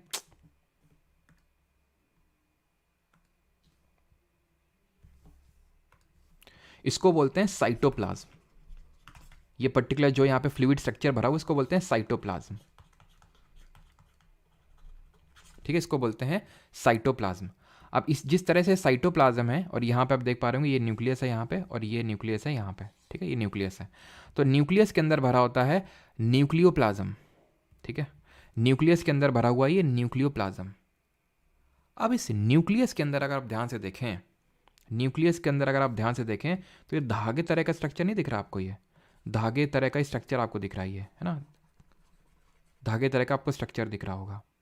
इसको बोलते हैं क्रोमैटिन मटेरियल। इसको क्या बोलते हैं, क्रोमैटिन मटेरियल। ये जो क्रोमैटिन मटेरियल है, यहाँ पे पहले तो देख लेते हैं, nuclear envelope composed of 2 nuclear में covers nucleus, separate nucleus and cytoplasm. जैसे ये सेल है, ये आपका न्यूक्लियस है, तो ये आपका क्या है, ये आपका न्यूक्लियर एनवेलप। तो ये न्यूक्लियर एनवेलप किसको अलग कर रहा है, न्यूक्लियोप्लाज्म जो अंदर भरा हुआ है को बाहर भरा हुआ साइटोप्लाज्म से, या फिर न्यूक्लियस को साइटोप्लाज्म से अलग करने का काम कर रहा है ये। ठीक, permit transfer of materials between nucleoplasm and cytoplasm. Nucleoplasm और साइटोप्लाज्म के बीच में ट्रांसफर का काम करता है, कि अंदर से बाहर, जैसे मतलब न्यूक्लियोप्लाज्म से अगर कोई चीज़ साइटोप्लाज्म में जानी, साइटोप्लाज्म से अंदर आनी है न्यूक्लियोप्लाज्म में, तो वो काम न्यूक्लियर एनवेलप का होता है, मतलब बेसिक कवरिंग है। ठीक है, इसमें दो चीज़ें होती हैं, लिक्विड ग्राउंड सब्सटेंस होता है and covered by nuclear envelope. ठीक है, कोई नई चीज़ नहीं इसमें। अब आते हैं न्यूक्लियोप्लाज्म। जब भी हमने पढ़ा साइटोप्लाज्म, वैसे ही न्यूक्लियोप्लाज्म, ये दो चीज़ों से बना होता है, न्यूक्लियोलस और क्रोमैटिन मटेरियल, जिसकी भी हम बात कर रहे थे, धागे तरह का जो स्ट्रक्चर होता है। अब न्यूक्लियोलस क्या था, उसको भी यहाँ पे देख लो, ये देख पा रहे हो यहाँ पे ये चीज़, ठीक है, यहाँ पे, तो इसको बोलते हैं न्यूक्लियोलस। ठीक है। और ये जो धागे तरह का स्ट्रक्चर इसको बोलते हैं क्रोमैटिन मटेरियल। ठीक है। तो न्यूक्लियोलस एक या एक से ज़्यादा हो सकते हैं। प्रोटीन फॉर्मिंग सेंटर होते हैं, दैट इज ये राइबोजेनेसिस में इन्वॉल्व होते हैं। प्रोटीन फॉर्मिंग सेंटर्स होते हैं। अब अभी पढ़ेंगे हम लोग कि जो राइबोसोम्स होते हैं वो प्रोटीन के सिंथेसिस में इन्वॉल्व होते हैं। तो जहाँ जहाँ राइबोसोम होगा वहाँ वहाँ प्रोटीन बनेगा, या फिर हम बोल सकते हैं वैसे वर्षा, जहाँ जहाँ प्रोटीन बन रहा है दैट मीन्स कि वहाँ वहाँ पे राइबोसोम है। तो ये आपके प्रोटीन फॉर्मिंग सेंटर भी होते हैं न्यूक्लियोलस। एंड जो क्रोमैटिन मटेरियल होता है, this is entangled mass of thread like structures. During cell division chromatin materials gets organised into chromosomes. अब ये जो धागे तरह का स्ट्रक्चर दिख रहा है आपको, इस तरह का जो धागे तरह का जो स्ट्रक्चर दिख रहा है, ये बहुत ही अजीब टाइप का लग रहा है आपको कि ऐसे ही फैले हुए धागे। ये धागे जो है आराम से ऑर्गेनाइज हो जाते हैं जब सेल डिवीजन होता है, जब कोशिका का विभाजन होता है। जब कोशिका का विभाजन होता है देन ये जो क्रोमैटिन मटेरियल है आपस में एंटैंगल हो जाता है। एंटैंगल से मतलब है ऑर्गेनाइज हो जाता है, एंड ये बन जाता है क्रोमोसोम्स। क्रोमैटिन मटेरियल जो है जब सेल डिवीजन होता है तो ये किसमें बदल जाता है? क्रोमोसोम में, which are a thread like structure visible during cell division. दो चीज़ों से मिल के बने होते हैं, डीएनए और प्रोटीन। किससे मिल के बने होते हैं? डीएनए और प्रोटीन से। सेल है, सेल के अंदर न्यूक्लियस है, न्यूक्लियस के अंदर क्रोमैटिन मटेरियल है, वो जब सेल डिवीजन होगा तो एंटैंगल्ड हो जाएगा, क्रोमोसोम बन जाएगा। ठीक है। और क्रोमोसोम किससे बना हुआ है? डीएनए और प्रोटीन से बना हुआ है। डीएनए किससे बने हुए हैं? तो डीएनए एक तरह से जीन, इनका जो एक बेसिक यूनिट है, फंक्शनल यूनिट है डीएनए का, वो जीन है। लेकिन बने हुए हैं 4 पेयर्स हैं होते हैं, अभी एडेनाइन, गुआमाइन, थाइमाइन, साइटोसाइन, वो देखेंगे। बट ये जो डीएनए है वो जीन इनका बेसिक यूनिट है, और यही जीन ट्रांसफर होते हैं from one generation to another generation. जैसे कि ये हमारा न्यूक्लियस है, ठीक है, और उसी जीन की वजह से हमें कुछ रिजेम्बलेंस मिलती है अपनी पेरेंट्स से या फिर ग्रैंड पेरेंट्स से, है ना, कि ये नाक इस तरह से है, हमारी कलर उस तरह से है, या फिर मतलब बाल, फॉर एग्जांपल किसी के अगर स्ट्रेट हैं तो हो सकता है उनके फादर पे बाल गए बिकॉज उनके भी बाल स्ट्रेट हैं। तो क्यों? क्योंकि वो जीन के थ्रू ट्रांसफ़र हो रहे हैं। और जीन किस में है? जीन डीएनए में है। डीएनए किस में है? क्रोमोसोम में। क्रोमोसोम किस में है? न्यूक्लियस में है। तो यहाँ पे आप देख सकते हैं ये न्यूक्लियस अंदर, ये आपको दिख रहा है, ये क्या है? ये क्रोमोसोम्स हैं आपके। क्रोमोसोम कितने होते हैं? 46 क्रोमोसोम होते हैं इस स्ट्रक्चर के, 46। लेकिन ये हमेशा पेयर्स में एग्जिस्ट करते हैं, और टोटल पेयर में 2 चीज़ें होती हैं, दैट मीन्स 23 पेयर्स होंगे यहाँ पे। एक पेयर में 2 चीज़ें होती हैं ना, तो टोटल 23 पेयर्स होंगे। अब इसमें 23 पेयर्स में भी इनको हम डिवाइड करते हैं 22 और 1। ये 22 होते हैं, इनका सेक्स से कोई लेना देना नहीं है, मतलब कि ये ऑटोसोमल होते हैं, ऑटोसोमल। ये जो एक पेयर है ऑफ क्रोमोसोम, ये सेक्स में इन्वॉल्व होता है, ठीक है, इसको हम सेक्स क्रोमोसोम बोलते हैं। सेक्स क्रोमोसोम मेल में होता है ये एक्स वाई के फॉर्म में, एंड फीमेल में होता है ये एक्स एक्स के फॉर्म में। जब हम जेनेटिक्स पढ़ेंगे तो उस पर्टिकुलर हेरिडिटरी एवोल्यूशन पढ़ेंगे, उस टॉपिक में देखेंगे किस तरह से मतलब मेल फीमेल में क्रॉस होता है, देन कैसे मेल बच्चा होता है, कैसे फीमेल होता है, तो वो वहाँ पे हम देखेंगे। अभी के लिए क्रोमोसोम की अगर हम बात करें तो डीएनए और प्रोटीन से मिलकर बना होता है। 23 पेयर्स होते हैं, टोटल 46 होंगे, जिसमें 22 ऑटोसोमल होते हैं, एंड एक सेक्स क्रोमोसोम होता है, एक पेयर सेक्स क्रोमोसोम होता है। अब ये जो आपके क्रोमोसोम्स हैं, अगर आप ध्यान से देखें यहाँ पे, तो ये इसके अंदर आपको क्या देखने को मिलेगा? डीएनए। और डीएनए जो है उसमें बीच बीच में तुम्हें प्रोटीन, हिस्टोन नाम का एक प्रोटीन देखने को मिलेगा बीच बीच में, जिससे कनेक्टेड है। अब डीएनए में किस तरह के क्वेश्चन बनते हैं? एक तो पहली बात तो इसका जो फॉर्मूला है, सॉरी फुल फॉर्म है, डीऑक्सी राइबो न्यूक्लियाइक एसिड, पता होना चाहिए, ribo nucleic acid, I hope सबको पता होगा ये फॉर्मूला तो। एंड जो इंपॉर्टेंट क्वेश्चन बनता है वो ये है कि इसका जो मॉलिक्यूल है उसकी डिस्कवरी किसने करी थी, एंड जो इसका डबल हेलिकल स्ट्रक्चर है, डबल हेलिकल स्ट्रक्चर का मतलब है द्विकुंडलीय संरचना। तो मॉलिक्यूल की अगर बात करेंगे तो ये फ्रेडरिक मिशर ने करी थी, ध्यान रखिएगा। किसने? फ्रेडरिक मिशर ने। कब करी थी?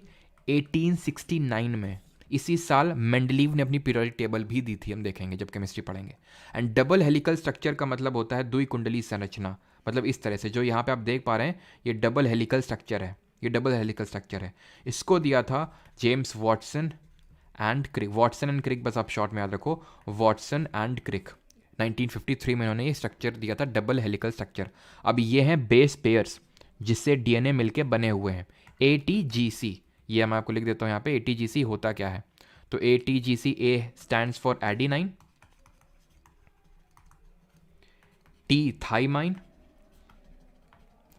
G गुआनाइन, ठीक है, गुआमाइन, एंड C से साइटोसाइन। तो ये बेस पेयर्स होते हैं डीएनए में। यहां तक किसी कोई डाउट? देन हम बढ़ते हैं साइटोप्लाज्म की ओर।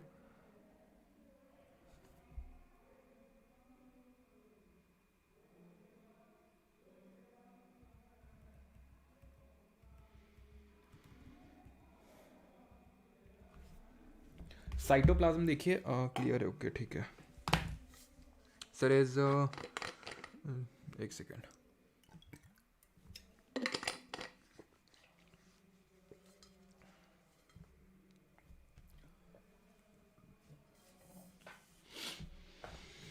बिल्कुल कोमल, उसको हम बोल सकते हैं एप्लीकेशन, बट उनमें डिफरेंस भी होता है जो मैंने आपको बताया है ना। बायो कितने दिन में हो जाएगी, रुक जाओ यार, अभी है ना, पहला लेक्चर है तुम तो नज़र लगा रहे हो। साइटोप्लाज्म अभी बताया था, पार्ट बिटवीन प्लाज्मा मेम्ब्रेन। तो ये जो प्लाज्मा मेम्ब्रेन है एंड न्यूक्लियस के बीच में, न्यूक्लियर एनवेलप के बीच में जो भी फ्लूइड भरा हुआ है, तो that is called as cytoplasm. ठीक है, साइटोप्लाज्म इसको बोलते हैं।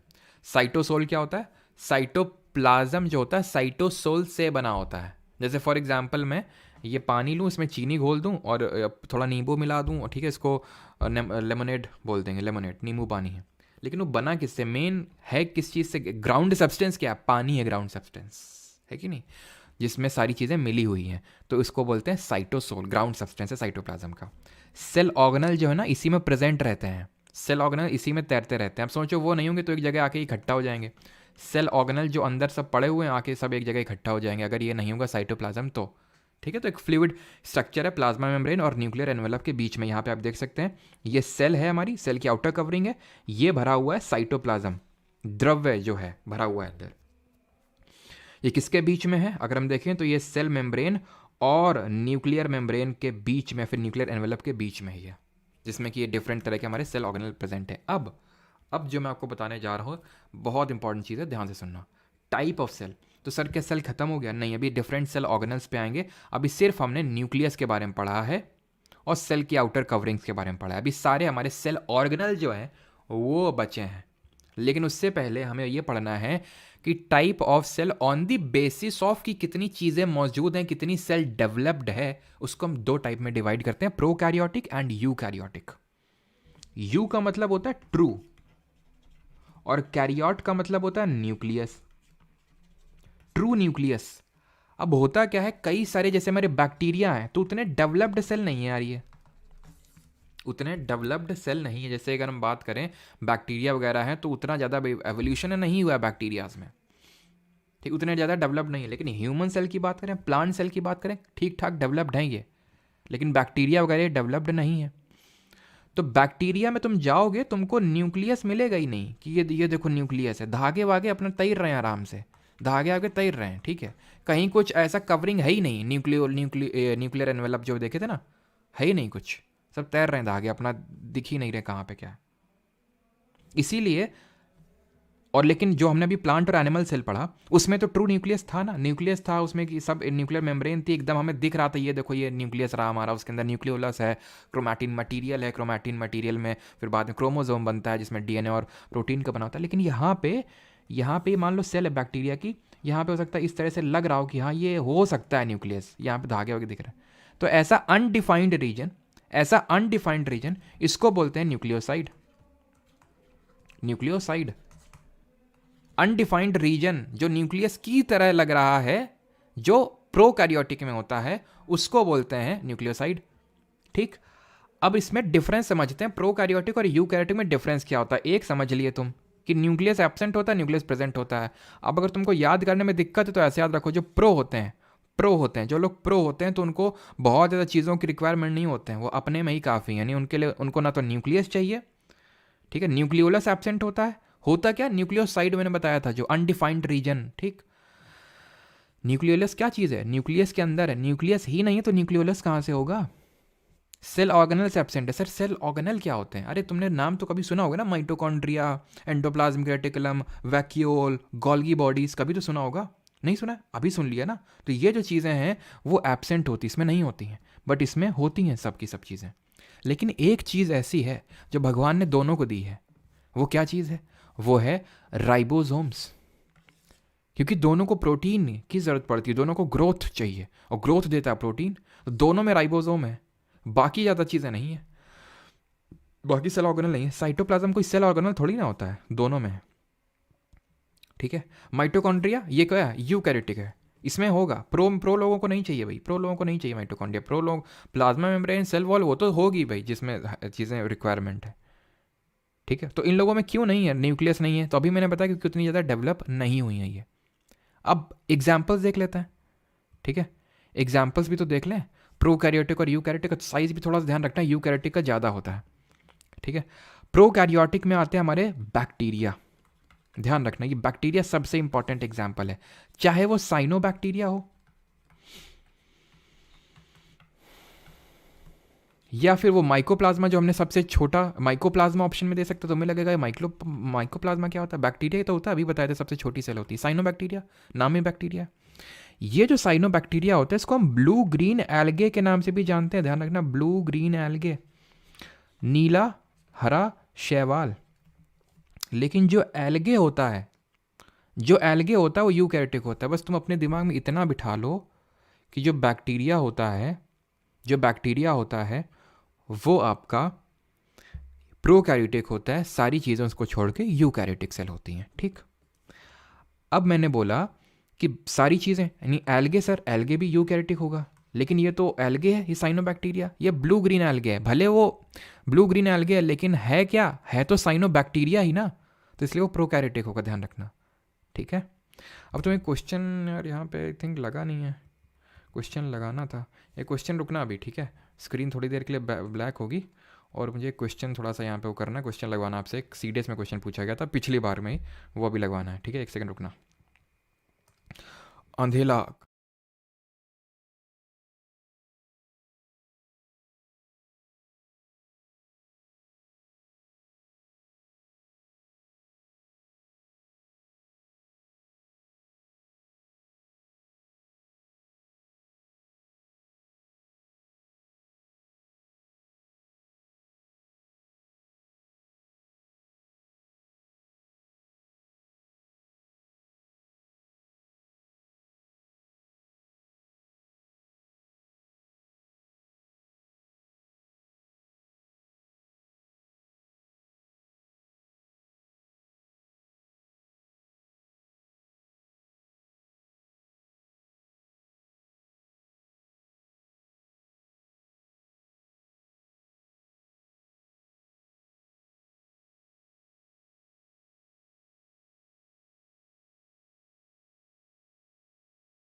चलिए भाई, अभी वॉइस आ रही है ना, उजाला हो गया, अभी करो क्वेश्चन ये वाला। चलिए भाई क्वेश्चन करिए ज़रा जल्दी से। Cell wall is absent in which of the following organism, cell wall किस में नहीं होगी, बैक्टीरिया में नहीं होगी, डायटम में होगी, मशरूम में नहीं होगी, या फिर टेप वॉर्म में नहीं होगी, जल्दी से बताइए।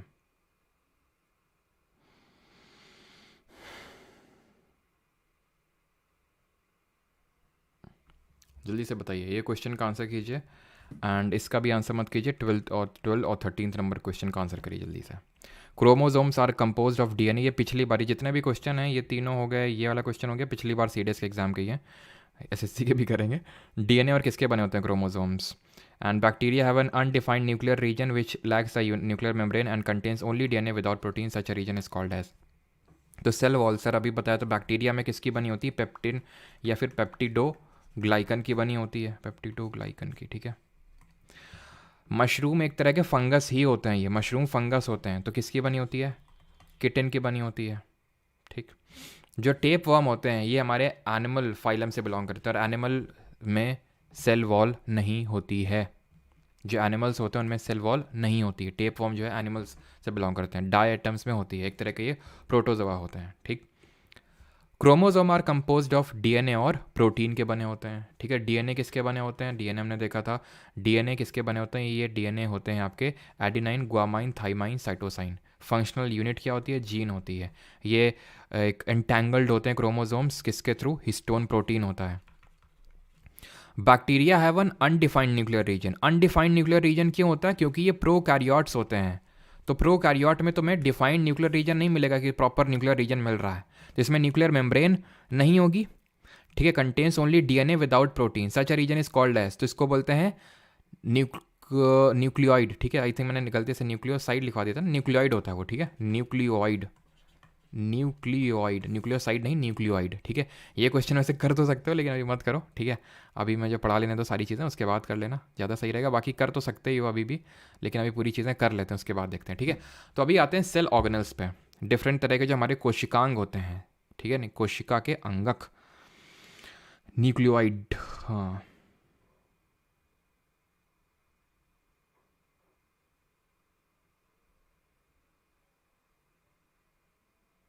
सबका सही है।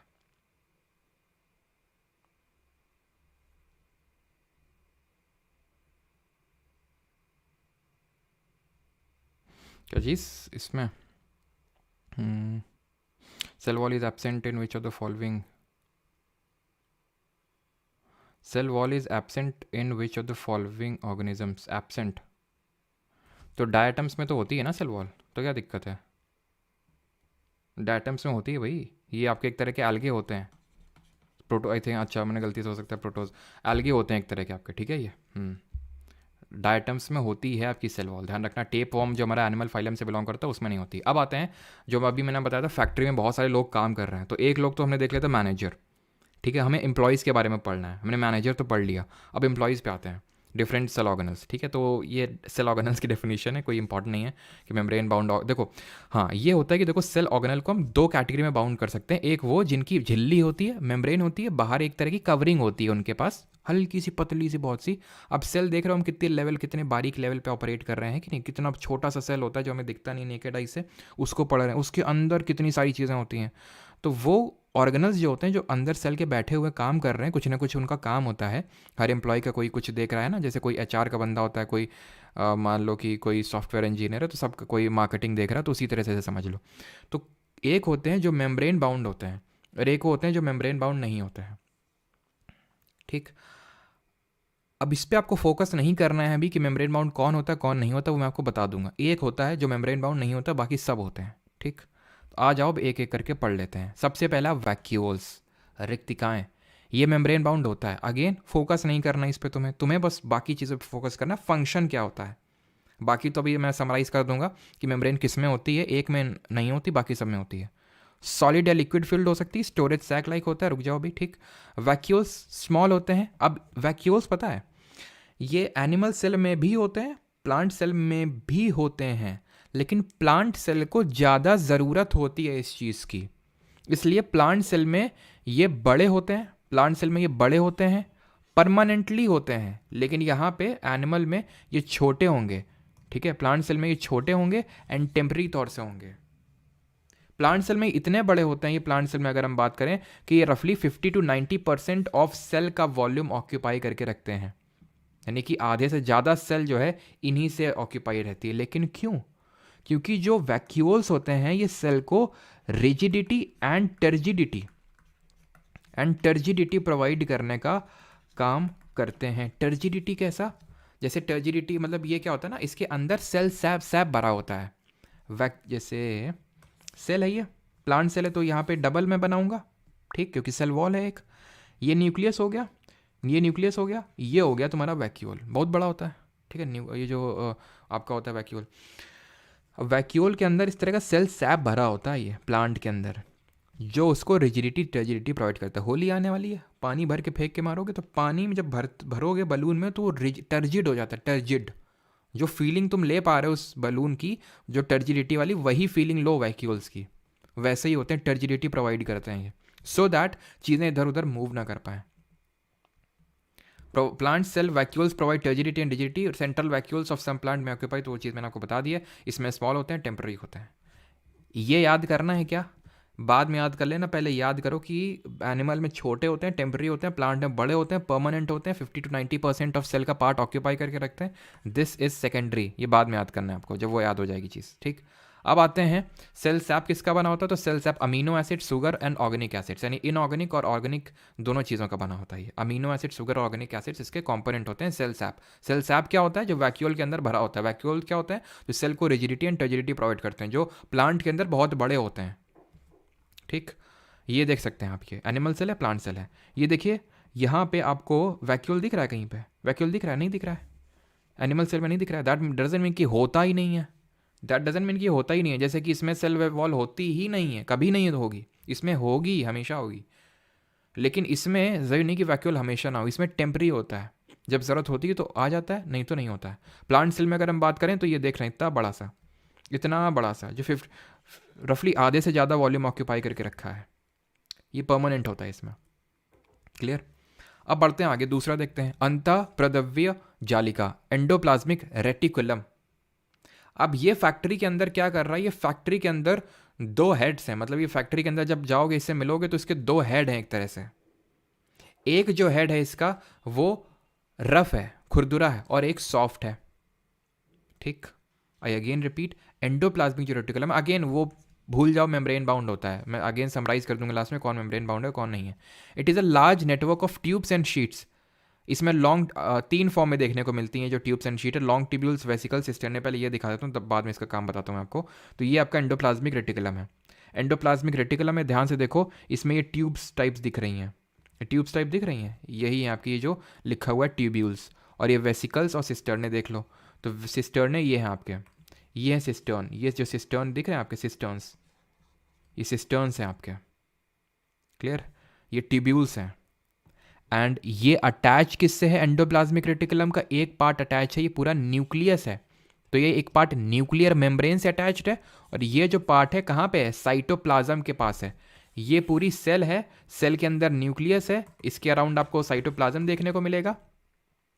एंड ये इसका एक फेज अटैच्ड है न्यूक्लियर मेम्ब्रेन से, और दूसरा अटैच्ड है किससे, ये जो न्यूक्लियोप्लाज्म, और सॉरी जो साइटोप्लाज्म है उससे, ठीक। अब ये क्यों अटैच है सर, क्योंकि इसका ट्रांसपोर्टेशन का काम है sir.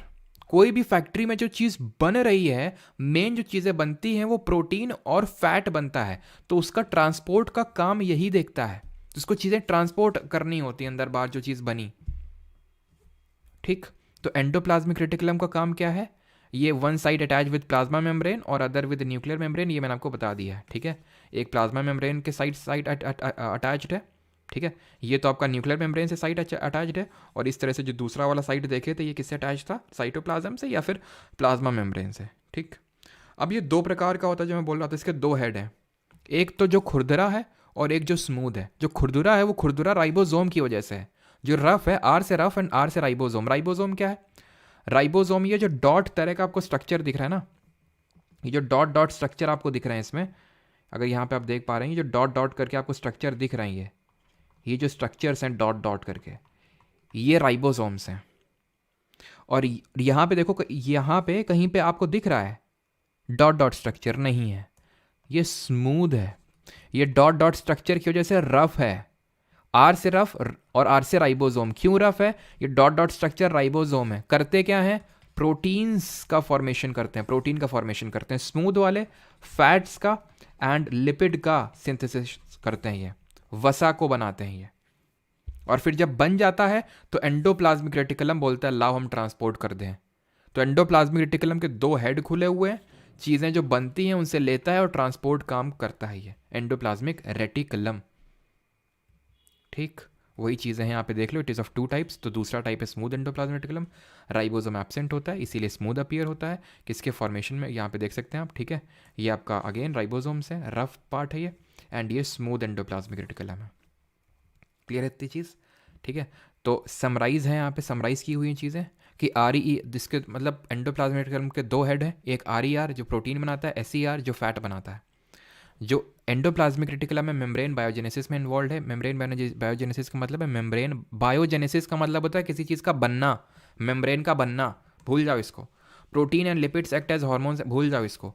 ER forms network system, वो देख ले किस तरह से सिस्टर्न्स का इस तरह से नेटवर्क सिस्टम बनता है। ये चैनल बनता है for the transport of material between cytoplasm और न्यूक्लियस। अगेन ये साइटोप्लाज्म है, ये न्यूक्लियस, तो एक पार्ट इसका अटैच्ड है न्यूक्लियर मेम्ब्रेन से और दूसरा अटैच्ड है प्लाज्मा मेम्ब्रेन या फिर साइटोप्लाज्म से। तो जो भी बना बाहर, प्रोटीन और लिपिड दोनों ट्रांसपोर्ट करके आ गया, ले भैया न्यूक्लियस बन गया। तो ट्रांसपोर्ट कौन कर रहा है? एंडोप्लाज्मिक रेटिकुलम, यानी मैनेजर तक ट्रांसपोर्ट करने का काम कर रहा है ये, ठीक है, क्लियर। और ये पॉइजन्स और ड्रग्स को भी डिटॉक्सीफाई करने में काम करता है, डिटॉक्सीफाई करता है, यानी कि अगर कोई पॉइजन ड्रग आ गया सेल में तो उसको भी हटाने का काम इसका रहता है। ये फंक्शन थोड़ा ध्यान रखना, बिकॉज जनरली लोगों को पता रहता है कि ठीक है ट्रांसपोर्ट, बिल्कुल उसका प्राइमरी फंक्शन ट्रांसपोर्ट करने का काम है, ट्रांसपोर्ट प्राइमरी फंक्शन है। उसके जो दो हेड्स हैं, दो पार्ट्स हैं, वो किसका सिंथेसिस कर रहे हैं? एक प्रोटीन का, एक फैट्स एंड लिपिड्स का। लेकिन ये पॉइजन्स और ड्रग्स को भी हटाता है, ये चीज़ ध्यान रखना है, इसका सेकेंडरी फंक्शन हो जाएगा। क्लियर है इतनी चीज़? अब आते हैं तीसरे पे। यहाँ तक क्लियर है सभी को? गोल, ये आपका एंडोप्लाज्मिक रेटिकुलम क्या होता है? अंतर्द्रव्यिका झिल्ली।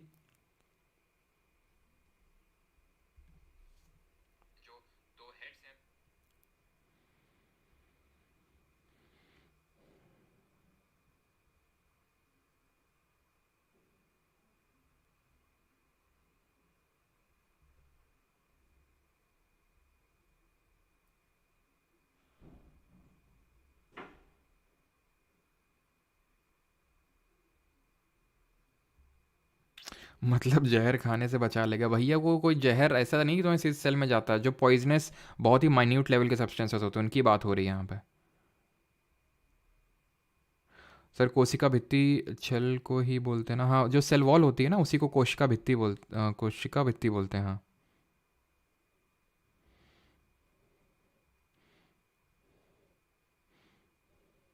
ट्रांसफ़र कहाँ से करता है? साइटो से न्यूक्लियो करता है, बिल्कुल, साइटो से न्यूक्लियस।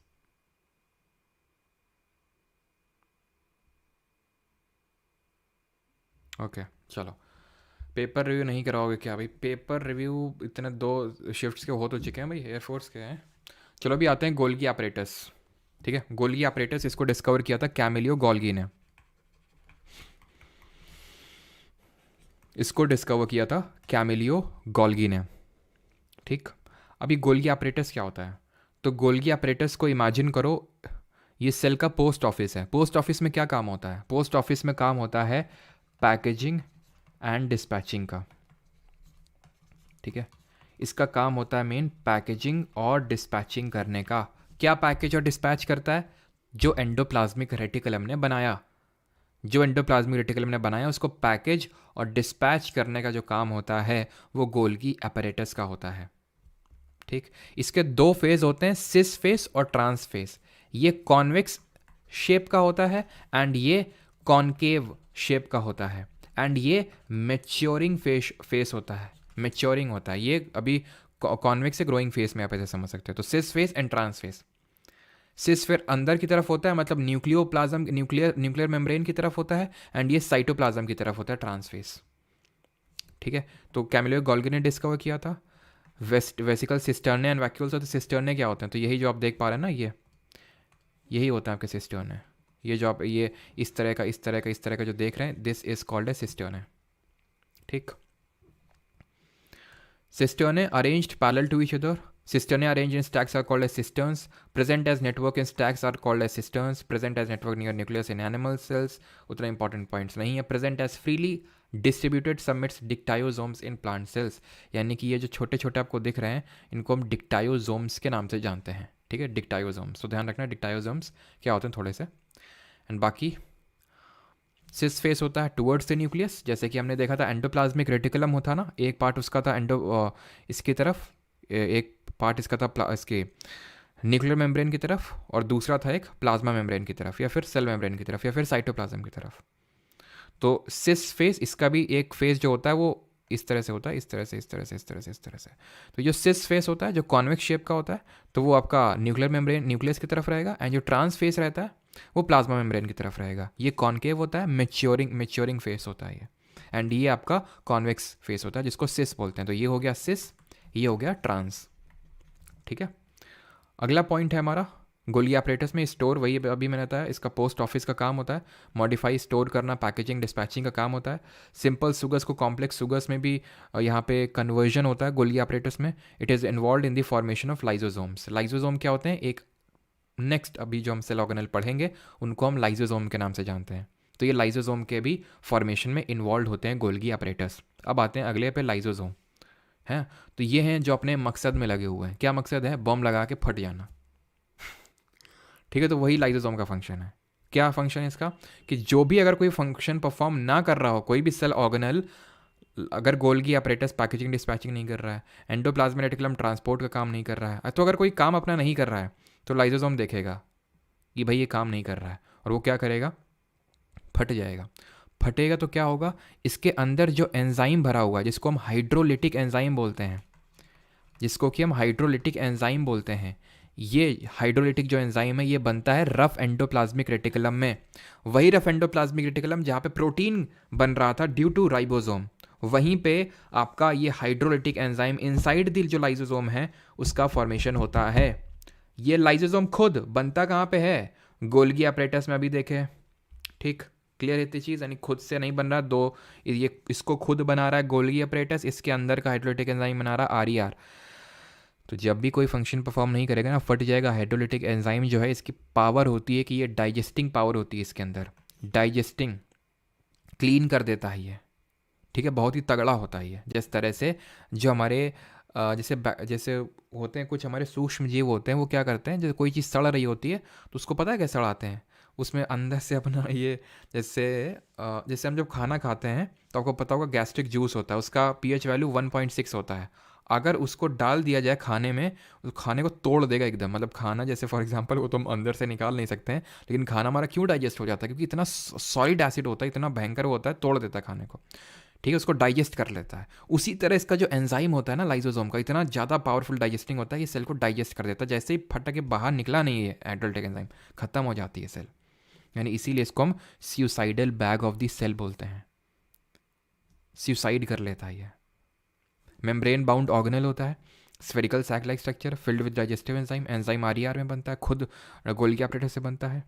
कॉम्प्लेक्स सब्सटेंसेस को सिंपल सब्सटेंसेस में ब्रेक करता है।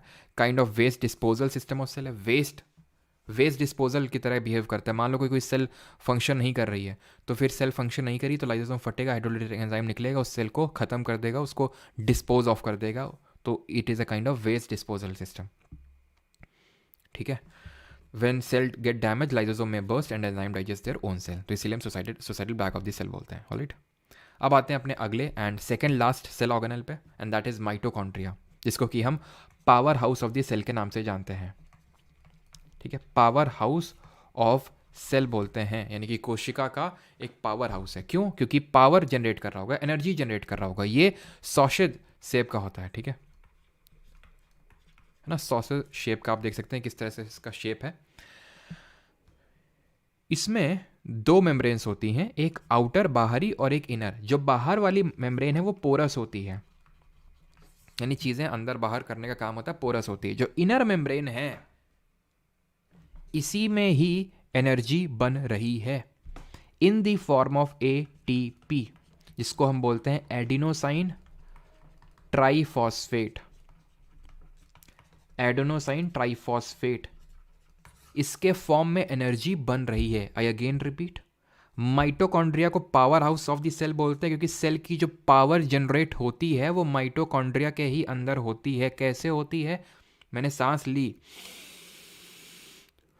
अभी बताया, एल्वुलाई में लंग में पहुंची होगी, एल्वुलाई से एक्सचेंज ऑफ गैस हुआ होगा, अभी खून में पहुंचा होगा, खून से ऑक्सीजन, पता है ऑक्सीजन इसको देने गया है, सेल को दिया होगा, सेल को दे के खून वापस चला गया होगा, और ये सेल ने बोला ठीक है तुम जाओ हम दे देंगे जिसको देना है। ये सेल पता है ऑक्सीजन किसको देता है, माइटोकॉन्ड्रिया को,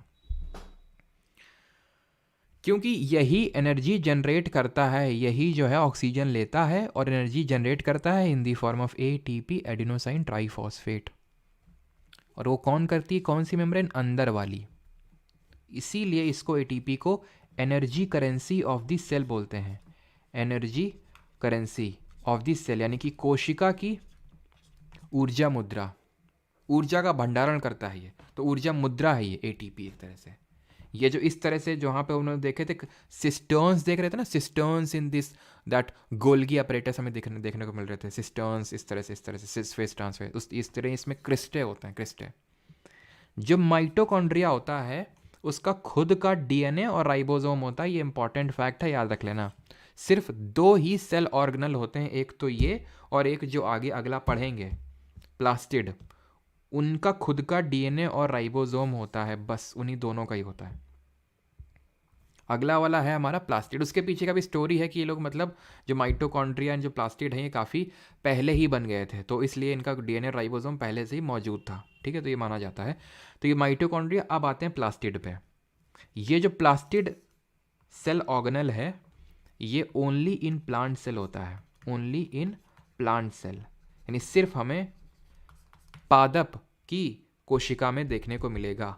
पादप की कोशिका दैट इज प्लांट की सेल में एक तो सेल वॉल देखने को मिल रहा था जो एनिमल में नहीं था, दूसरा प्लास्टिड है जो प्लांट्स में है लेकिन किस पे नहीं है, एनिमल पे। तो भाई ऐसा क्या है जो प्लांट्स को ज़रूरत होती है, ठीक है, प्रेशर, एक्स्ट्रा प्रेशर होता है, इसके लिए एक एक्स्ट्रा कवरिंग दे दी आपको सेल वॉल। अब क्या एक्स्ट्रा चीज़ की ज़रूरत हो गई इनको, तो इनको ज़रूरत होती है कलर्स की। कलर्स की क्यों ज़रूरत होती है भाई, जैसे तुम अट्रैक्ट करते हो डाल के एक्स बॉडी परफ्यूम्स हैं, पीछे भागे हुए चले आ रहे हैं ठीक, तो ये कैसे अट्रैक्ट करेंगे, ये कैसे रिप्रोडक्शन करेंगे अपना। जब हम रिप्रोडक्शन पढ़ेंगे इनका तो देखेंगे कि इनका जो मेल पार्ट होता है वो फीमेल के पास किसी के थ्रू जाता है और उसमें से एक मैसेंजर होता है इंसेक्ट, ठीक है, जैसे बटरफ्लाई हो गई तो बटरफ्लाई आई, ठीक है, और वो ट्रांसफ़र करती, कैसे ट्रांसफ़र करती रिप्रोडक्शन में पढ़ेंगे। तो क्यों आई बटरफ्लाई, उसका कुछ काम होगा प्लांट से, जैसे कि उसमें क्या होती है कलर्स की रिक्वायरमेंट, जैसे कि उसमें बहुत सारे डिफरेंट कलर्स होते हैं तो बहुत सारे इंसेक्ट्स कलर्स की वजह से अट्रैक्ट होते हैं, ठीक है, कुछ स्मेल की वजह से वो अट्रैक्ट होते हैं, तो इसलिए इनको उस चीज़ की ज़रूरत होती है, कलर्स की ज़रूरत होती है। इनको अपना खाना खुद बनाना पड़ता है, तुम्हारी तरह नहीं है। अब तुम बोलोगे हम भी तो अपना खाना खुद ही बनाते हैं, आप खुद नहीं बनाते, आप प्लांट्स पे डिपेंडेंट हैं, हम लोग हीटोट्रॉफ्स हैं, ये ऑटोट्रॉफ्स हैं, तो खाना बनाना पड़ता है। अब बन रहा है खाना तो स्टोर भी करना पड़ेगा उसको, तो बस इन्हीं तीन फंक्शंस के लिए ही प्लास्टिड बनता है। ये भूल जाओ जो ये थैलेकोइड और माइलोकोइड लिखा हुआ, भूल जाओ इसको, क्योंकि क्योंकि ये हम पढ़ेंगे फोटोसिंथेसिस में। लेकिन एक चीज़ पे तुम फोकस कर सकते हो कि इनका खुद का डीएनए और राइबोसोम है, जैसे कि माइटोकॉन्ड्रिया के पास में था खुद का डीएनए और राइबोसोम। सिर्फ इन्हीं दोनों के पास ही होता है डीएनए और राइबोसोम खुद का, बाकी किसी के पास नहीं। कलर्स इनको प्रोवाइड करते हैं क्रोमोप्लास्ट, ये मैं प्लास्टिड के प्रकार बता रहा हूँ, टाइप्स बता रहा हूँ। खाना बनाते हैं यानी कि फूड क्लोरोप्लास्ट, एंड स्टोरेज का काम होता है ल्यूकोप्लास्ट। खत्म। इस ल्यूकोप्लास्ट के भी तीन टाइप होते हैं, अभी देखेंगे, क्योंकि खाना में प्रोटीन भी बनेगा, खाना में कार्बोहाइड्रेट भी बनेगा, ठीक है, कार्बोहाइड्रेट भी बनेगा और खाने में फैट भी बनेगा, तो वो अलग अलग जगह में स्टोर होता है, ठीक। तो occurs in most plant cell, animal cell में नहीं होता है, खुद का डीएनए राइबोसोम होता है। क्लियर। अब ल्यूकोप्लास्ट के तीन प्रकार पढ़ लो। ल्यूकोप्लास्ट जो होता है ये तीन टाइप का होता है। तीन टाइप क्या होता है, एक होता है एमाइलो, एक होता है एल्यूरो, और तीसरा होता है इलाइयो। इलाइयोप्लास्ट, एल्यूरोप्लास्ट एंड एमाइलोप्लास्ट। अब लाई जो होती है, लाई जानते हो ना, लाई है, लाई चना खाते होगे लाई, तो जो लाई होती है उसमें क्या होता है, फैट होता है, ऐसे याद रखो। तो ये फैट का स्टोरेज करता है। एल्यूरो, ल्यूरो, और प्रोटीन र र है ना, र आ रहा है, र तो एल्यूरो एंड प्रोटीन, र प्रोटीन का स्टोरेज करते हैं। एंड एमाइलो क्या बच गया, कार्ब्स, उनका स्टोरेज करते हैं। खत्म, ठीक। वही सेम चीज़ें लिखी हुई हैं, देख सकते हो। क्लोरोप्लास्ट में क्लोरोफिल पिगमेंट होता है। जो क्लोरोफिल होता है इसमें कौन सा मेटल होता है, जरा बताओ तो कमेंट में जल्दी से, कौन सा मेटल होता है। Chloroplast also contain yellow and orange pigment भी इसमें देख। पिगमेंट क्या होता है, जो कलर प्रोवाइड करते हैं। वैसे कलर प्रोवाइड करने का जो मेन काम होता है वो क्रोमोप्लास्ट का होता है, ठीक है। तो क्लोरोफिल जो है मैग्नीशियम। देखें तो भाई सबका क्या फिर से बफरिंग हो गई क्या यार।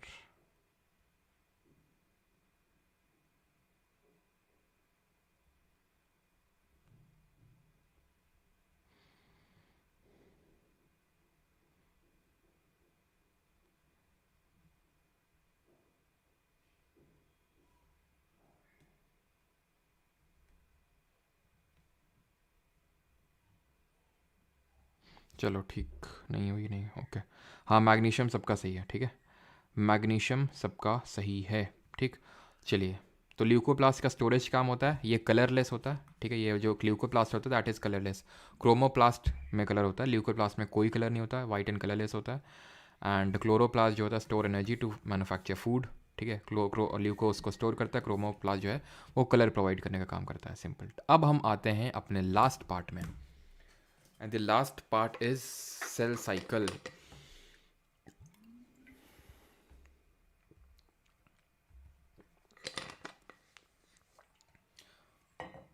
जैसे एक लाइफ साइकिल होती है, हम बच्चे होते हैं, ठीक है, धीरे धीरे बड़े होते हैं, बड़े होते हैं, फिर बड़े होके काफ़ी लोग रिप्रोड्यूस करते हैं, है कि नहीं, और फिर रिप्रोडक्शन के बाद बूढ़े हो जाते हैं, बूढ़े के बाद डेथ हो जाती है, ऐसे होता है, ठीक है। तो ऐसे एक सेल की भी साइकिल चलती है, उस साइकिल को हम 4 फेजेस में डिवाइड करते हैं, सेल साइकिल को हम 4 फेजेस में डिवाइड करते हैं, G1, M, G2 and S phase. जो G1 फेज होता है वो ग्रोथ फेज होता है, यानी सेल पहले ग्रो करती है, धीरे धीरे धीरे धीरे बड़ी होती है, वो बड़ा होता है सेल, और उसके अंदर का न्यूक्लियस बड़ा होता है। जो न्यूक्लियस के अंदर डीएनए है वो सिंथेसाइज होना स्टार्ट होता है, एंड अब वो सिंथेसिस के बाद क्या होता है, सिंथेसिस के बाद अब वो तैयारी करना स्टार्ट करता है डिवीजन की, कि अब हम डिवाइड होंगे, बहुत हो गया, बहुत दिन से अकेले रह रहे हो गया, अब हम डिवाइड करेंगे। तो उस डिवीजन की जो प्रिपरेशन है, डिवीजन मतलब माइटोसिस, माइटोसिस एक सेल डिवीजन का टाइप है, तो उसकी प्रिपरेशन वाली फेज है G2, और आखिरी फेज में डिवाइड हो जाएगा। ये डिवाइड हो गया, पहले ग्रो हुआ, ग्रोथ फेज तो नहीं दिखाया इसमें, तो उसमें ग्रोथ, पहले तो ग्रोथ होगी, G1 फेज होगा, देन उसके बाद क्या होगा, सिंथेसिस होगा डीएनए का, देन क्या होगा, देन आपका क्या होगा, then preparation for the mitosis, and then mitosis हो जाएगा। क्लियर है इतनी चीज़? तो ये फेजेस ऑफ सेल साइकिल भी दिमाग में रखिएगा, क्वेश्चन कई बार पूछा है। अब आते हैं सेल डिवीजन क्या होता है। तो ये वो प्रोसेस होता है जिससे कि नई सेल्स यानी नई कोशिकाएं बनती हैं, नई कोशिकाओं का फॉर्मेशन होता है, उसको हम बोलते हैं सेल डिवीजन, ठीक है। अब रीज़न ऑफ डिवीजन लिखा हुआ कि क्यों डिवाइड होती हैं, तो ग्रोथ, क्योंकि ऑर्गेनिज्म की ग्रोथ होती है इससे, ठीक है, पुरानी सेल को हटाना होता है, एंड गैमीट्स का फॉर्मेशन होता है। 2 तरह की होती है, माइटोसिस एंड मियोसिस, 2 तरह के सेल डिवीजन होते हैं। तो जो माइटोसिस होता है वो सोमैटिक सेल में होता है, मियोसिस जर्म सेल में होता है। ये सोमैटिक सेल और जर्म सेल क्या होती हैं, तो वो सेल्स, वो कोशिकाएं जो सेक्स में इन्वॉल्व हैं उनको मियोसिस बोलते हैं, and other than sex cells उनको सोमैटिक सेल्स बोलते हैं, ठीक है। माइटोसिस सिंपल, यार सिंपल सा फंडा मैं आपको बताता हूँ, ठीक है, सिंपल सा है, ये हिंदी में आपका लिखा हुआ है, आप देख सकते हैं आराम से, इसमें कुछ नहीं, सिंपल में पता है क्या होता है, एक सेल 2 डॉटर सेल, ये पेरेंट सेल बोलते हैं इसको, ये पेरेंट है और ये डॉटर सेल है। एक पेरेंट सेल 2 डॉटर सेल को जन्म दे रही है माइटोसिस में। मियोसिस में पता है क्या होता है, एक पेरेंट पहले 2 डॉटर को जन्म देगी, ये 2 डॉटर फर्दर 2 डॉटर को करेंगी, यानी कि इसमें 4 डॉटर सेल्स टोटल बनती है मियोसिस में। ये प्राइमरी डिफरेंस है, और ये सोमैटिक सेल्स में होता है, ये जर्म सेल्स में होता है। बस इतना तुम रट लेना, बाकी तो उतना मैंडेटरी नहीं, बट फिर भी देख लो। डॉटर सेल यहाँ पे डाइप्लॉइड होती है, यहाँ पे हैप्लॉइड होती हैं ये, ठीक है। और बाकी तो आई थिंक 2 डॉटर 4 डॉटर मैंने आपको बता ही दिया है, ठीक है। हीलिंग एंड ग्रोथ में हेल्प करते हैं, ऑब्वियस सी बात है, जेनेटिक वेरिएशन में इनका लेना देना सेक्स से है, तो इसलिए वो egg cell, sperm cell, genetic variations उसमें इन्वॉल्व होंगी। अगर इसमें ढंग से डिवीजन नहीं हुआ तो जो जेनेटिक डिसऑर्डर्स होते हैं, जैसे डाउन सिंड्रोम, ये हम जब डिजीज़ वाला चैप्टर पढ़ेंगे तो वहाँ देखेंगे डिजीज़ एंड जो हमारे ये सिंड्रोम्स होते हैं उसमें, तो Down syndrome, Klinefelter syndrome, Turner syndrome, तो ये जहाँ पे जेनेटिक डिसऑर्डर्स होते हैं, यानी कि जहाँ पे सेक्स सेल्स ढंग से डिस्ट्रीब्यूट नहीं हुई हैं, ठीक है, वो हो गई। एंड मैल फंक्शन यहाँ पे कैंसर वगैरह हो जाता है। कैंसर क्या हो जाता है, कैंसर क्या होता है, रैपिड, बहुत भयंकर ग्रोथ हो जाती है, रैपिड ग्रोथ, यानी रैपिड सेल डिवीजन होता है, बहुत भयंकर सेल डिवाइड होने लगती है, तो उसको हम कैंसर बोलते हैं, ठीक है। एनिमल सेल में, प्लांट सेल में डिफरेंस दिया हुआ है, देख चुके हैं क्या डिफरेंस होता है। अब आते हैं ये एंडोसाइटोसिस और एक्सोसाइटोसिस, आज का हमारा फाइनल टॉपिक है, बहुत आसान है। एंडोसाइटोसिस इज लाइक दिस, सीधा अंदर, सेल बोलता है कि सीधा अंदर आओ राजा और कुंदी मत खड़काओ राजा, यानी कि एंडो का मतलब है अंदर, साइटो मतलब सेल। जब कोई भी चीज़ सेल के अंदर आती है तो that is called as endocytosis. ये एक तरह का एक्टिव ट्रांसपोर्ट है। एक्टिव ट्रांसपोर्ट क्या होता है, हम तुम्हें बताए थे कि ऑस्मोसिस होता है सेमी परमिएबल मेम्ब्रेन के थ्रू हाई कंसेंट्रेशन से लो कंसेंट्रेशन में मूवमेंट। लेकिन सेल में कभी लो कंसंट्रेशन से हाई कंसंट्रेशन में भी मूवमेंट होता है, लेकिन उसमें वो अपने आप नहीं होता है, वो उसमें सेल की एनर्जी लगती है। ठीक, और इसको हम बोलते हैं सक्रिय परिवहन। ध्यान रखना, ऑस्मोसिस का उल्टा होता है एक्टिव ट्रांसपोर्ट। यहां चीजें लो से हाई में मूव करती हैं, तो क्योंकि उल्टा हो रहा है तो एनर्जी की रिक्वायरमेंट होगी जो सेल प्रोवाइड करेगा। वहां पे ऑस्मोसिस में कोनो एनर्जी की जरूरत नहीं थी, अपने आप हाई से लो में मूवमेंट हो रहा था। अब ये सेल यूज करती क्यों है? यहाँ पे अमीबा वाला एग्जांपल नहीं, हाँ देखो, अब एंडोसाइटोसिस दो तरह का होता है, फैगो और पीनो। तुम अंदर लेते हो चीज़ों को या तो खाने के लिए, या तो खाते हो या तो पीते हो, और भी चीज़ें होती हैं। ठीक है, तो लेकिन हम यहाँ पे खाने और पीने से संबंधित चीज़ें बात कर रहे हैं। तो फैगो का मतलब है खाना खाना, खाने अंदर लेना, और पीनो का मतलब है पानी पीना, अंदर लेना। सिंपल वही है इसका डेफिनेशन। फैगोसाइटोसिस इज सेल का ईटिंग प्रोसेस। अभी दिखाते हैं। ये फैगोसाइटोसिस, ये हमारा, तुम उसको छोड़ दो, यहाँ समझो, ये तुम्हारा अमीबा है। ठीक है, इस अमीबा ने देखा, वाह क्या चीज़ है यार ये, ठीक है, इसको खाते हैं चल के। तो ये अपने इस तरह से पैर पसारेगा। इनको बोलते हैं सीउडोपॉड्स। नहीं लिखा हुआ क्या यहाँ पे? नहीं लिखा हुआ है। इनको बोलते हैं सीउडोपॉड्स। सीउडोपॉड्स का मतलब क्या होता है? सीउडो का मतलब होता है फॉल्स, पॉट्स मतलब फीट, फॉल्स फीट होती हैं ये लेगा धीरे धीरे धीरे, क्या करेगा, धीरे धीरे इसको ये फूड पार्टिकल है कोई अमीबा के लिए। अमीबा इस तरह से पैर पसारे, सीउडोपॉड बोलते हैं। खोपचे में लिया इसको, अंदर डाइजेस्ट कर लिया। अब जब डाइजेस्ट कर लिया, जब तुम खाना खाते हो तो कुछ बाहर भी निकालते हो, तो उस तरह ये भी बाहर निकालेगा। उसको बोल देंगे एक्सोसाइटोसिस। पीनोसाइटोसिस क्या होता है? सेल का पानी पीना, तो वही अंदर जो जाएगा, ठीक है, ऑस्मोसिस के थ्रू, एक्स्ट्रा सेलुलर, वही सिंपल ड्रिंकिंग प्रोसेस है। एंड एक्सोसाइटोसिस क्या है? बाहर जाना चीज़ों का, movement of particle from cell to external environment, called as vomiting of cell. बाहर निकाल रहा है, नहीं समझ में आ रहा है, ऐसे समझो ये। ठीक है, जब सेल बोलता है कि बाहर निकलो यहाँ से, ठीक है, यही तो बोलते हैं अंकल जी कि भाई आप बाहर जाइए, प्यार से ही तो बोल रहे हैं, तो वैसे ही सेल भी प्यार से बोलता है कि आप बाहर जाइए, एक्सोसाइटोसिस। ठीक है, तो आप ये देखिए किस तरह से ये जो फूड वैक्यूल बना था, अब जैसे पता है वैक्यूल तुम पढ़े थे, वैक्यूल सेल को रिजिडिटी टर्जिडिटी प्रोवाइड करता है। ये भी जो बना है ना, ये जो बना है, इसको भी फूड वैक्यूल बोल देते हैं, लिखा हुआ है फूड वैक्यूल बोल देते हैं। वो अलग तरह, ये वो अलग तरह का वैक्यूल था, ये अलग तरह का वैक्यूल, ये फूड वैक्यूल है। तो जो चीज़ एक्स्ट्रा है अब वो बाहर निकल जाएगी एक्सोसाइटोसिस की तरह। लास्ट में ये देख लो थोड़ा सा, इससे क्वेश्चन अभी आए हैं, एंड दैट इज, एक जो बैक्टीरिया की सेल होती है किस तरह की होती है, यूकैरियोटिक की प्रोकैरियोटिक? तो अभी हमने पढ़ा था प्रोकैरियोटिक होती है। ध्यान रखना, बैक्टीरिया की जो सेल होता है इसको मोटिलिटी क्या बोलेंगे, क्या बोलेंगे, मतलब इसको मोबिलिटी कौन प्रोवाइड करता है? मोबिलिटी का मतलब होता है इसको चलने में कौन हेल्प करता है? तो वो हेल्प करता है इसको बैक्टीरिया का एक फ्लैगेला होता है। इसमें बस तुमको एक चीज़ पता होनी चाहिए कि बैक्टीरिया फ्लैगेला के 3 टाइप होते हैं।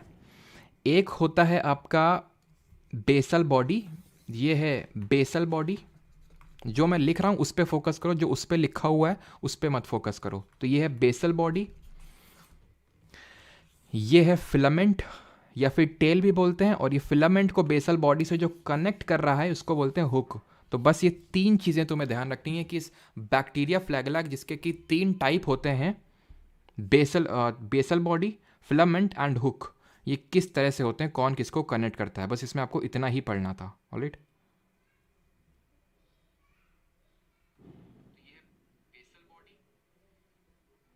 ठीक है।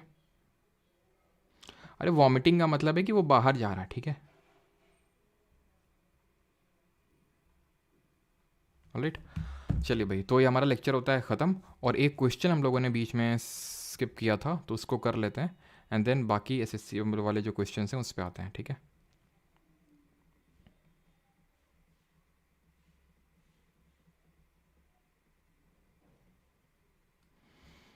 ये वाला क्वेश्चन करिए ज़रा। यहाँ पे आप क्वेश्चन देख पा रहे होंगे। ये कौन सी सेल है, प्लांट की एनिमल, बताइए जल्दी से।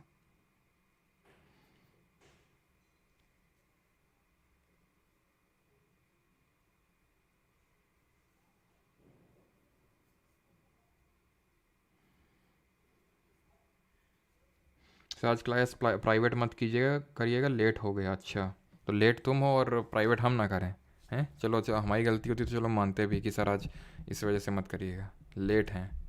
ऐसे तो हर कोई लेट होगा किसी ना किसी दिन तो। ठीक है, तो यहाँ पे आते हैं, ये है आपकी जो आउटर कवरिंग है, इसको क्या बोलते हैं। अब यहाँ पे दो कवरिंग है, याद करिए, ये फ्रीली परमिएबल है, सेल वॉल है जो कि नॉन लिविंग है। सिंपल, तो पहली सेल वॉल हो जाएगी आपकी। ठीक है, पहली सेल वॉल है, दूसरी मेम्ब्रेन है, सेल मेम्ब्रेन है। तीसरा क्या चीज़ है, तीसरा अगर आप ध्यान से देखें ये एंडोप्लाज्मिक रेटिकुलम हो जाएगा। चौथा न्यूक्लियस है, किसने डिस्कवरी करी थी न्यूक्लियस की। पांचवा क्या हो जाएगा, क्योंकि सेल है और ये देखिए कितना ज़्यादा पार्ट ऑक्यूपाई करके रखा है, ये आपका वैक्यूल हो जाएगा। ठीक है, तो क्या आंसर होगा, ऑप्शन नंबर सी। ठीक है, सेल वॉल, मेम्ब्रेन, हाँ ठीक है, क्लियर। तो ये क्वेश्चन थे इस बार के जो सी डी एस एग्जाम में पूछे गए थे। बाकी कल से सी डी एस की पी वाई की सीरीज स्टार्ट हो रही है परमार ऑफिसर्स चैनल पे, तो जो लोग सी डी एस की प्रिपरेशन कर रहे हैं वो ज्वाइन कर सकते हैं। ठीक है, करिए जल्दी से क्वेश्चन अभी। हाँ, रॉबर्ट ब्राउन ने। सर मज़ा आया पढ़ने में, अच्छा।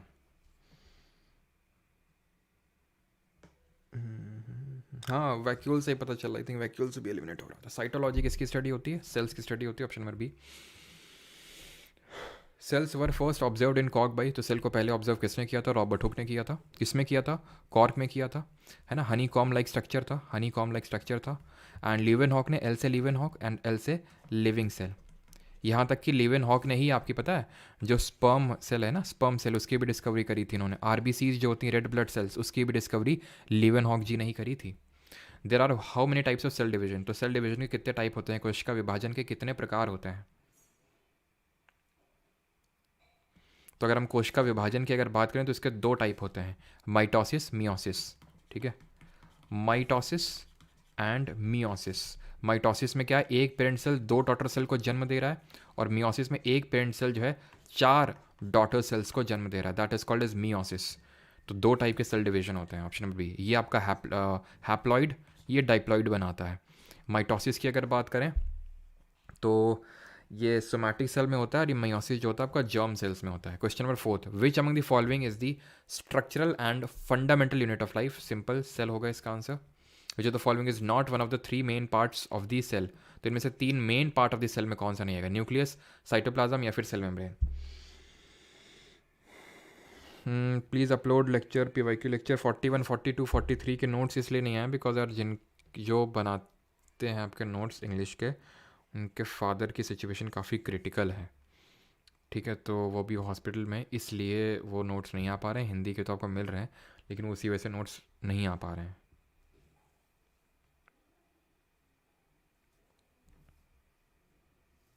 सर अनाउंस करो 500 के होने पर करंट अफेयर की हार्ड कॉपी मिलेगी। बिल्कुल भाई, मिल जाएगी। आई थिंक मुखर्जी नगर में तो वैसे ही मिलने लग गई है। ठीक है, मुझे कुछ लोगों ने वीडियो भेजे थे, नहीं होगा तो मैं आपके साथ शेयर करूँगा। सर कल क्लास नहीं होनी थी भाई, कल क्लास नहीं हुई थी क्योंकि कल जो है होली का सामान लेने गए थे बच्चों के लिए, हमारे बच्चे नहीं। मतलब बताया था ना मैंने आपको कि जो मॉक टेस्ट होते हैं, ऑल इंडिया मॉक टेस्ट जो होता है, ठीक है, जो ऑल इंडिया मॉक टेस्ट होता है, अगला क्वेश्चन का आंसर करो तब तक। ठीक है, तो जो मॉक टेस्ट होता है उसका जो प्राइज़ मनी होता था, यानी कि हर मॉक टेस्ट का 2000 रुपये, तो उसी को मिला के ही बच्चों के लिए कल होली का सामान लेने गए थे, जिसका कि वितरण अगले 2-3 दिन आने में किया जाएगा। ठीक है, 25 को होली है, तो आई थिंक 22 से 23 को जाके बच्चों में डिस्ट्रीब्यूट किया जाएगा। ठीक है, तो उसी की वजह से, क्योंकि जहाँ पे वो सामान मिलता है काफ़ी बल्क में, तो दूर है जगह थोड़ी सी, इसलिए। ठीक है, not one of the three main parts, तो न्यूक्लियस मेन पार्ट होता है, साइटोप्लाज्म मेन पार्ट है, सेल मेम्ब्रेन मेन पार्ट है, वैक्यूल भी पार्ट है सेल का, but it is not the main part अगर मैं एलिमिनेट करना हो तो, इसलिए। ठीक है, अगला क्वेश्चन है, which structural layer in some cell. Sir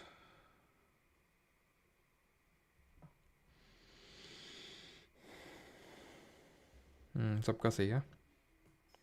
पिचिकारी।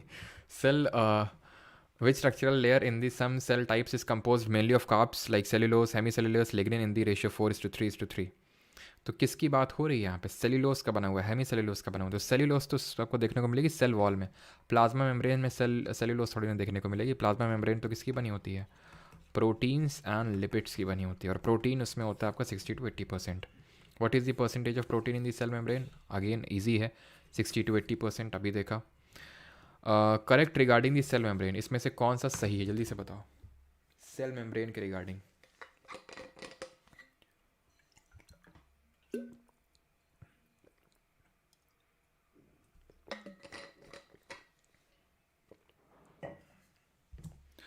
The membrane is selectively permeable to some molecules present in either side of it.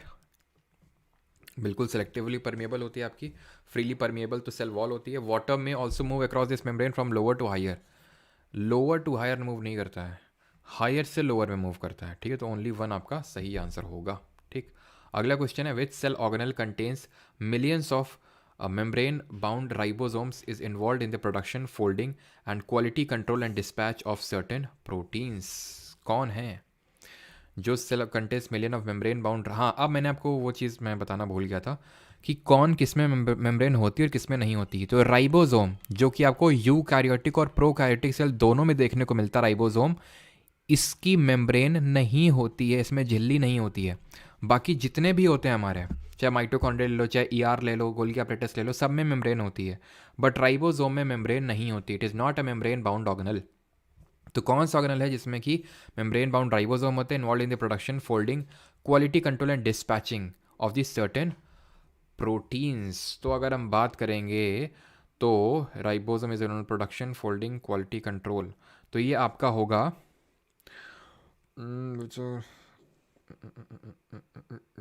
Membrane bound ribosome है। तो आपका सही आंसर यहाँ पे होगा rough endoplasmic reticulum, option number B. अब मुझे पता है यहाँ पे डिस्पैचिंग दिया हुआ है अब सर्टेन प्रोटीन्स, लेकिन ये तो क्योंकि गोल्गी अपरेटस भी ऑप्शन में है, ठीक है, पेरोक्सिसोम और माइटोकॉन्ड्रिया तो होगा नहीं। और पेरोक्सिसोम की एक चीज़ मैं बता दूं कि कभी भी आपको इस तरह से कोई क्वेश्चन पूछ ले कि ऑक्सीडेटिव क्रिस्टल्स के बनाने में कौन सा आपका सेल ऑर्गेनल इन्वॉल्व होता है, तो उसका आंसर पेरोक्सिसोम होगा, ठीक है। पेरोक्सिसोम को भी ऐड कर लेंगे कि यहाँ पे आपके ऑक्सीडेटिव क्रिस्टल्स बनते हैं।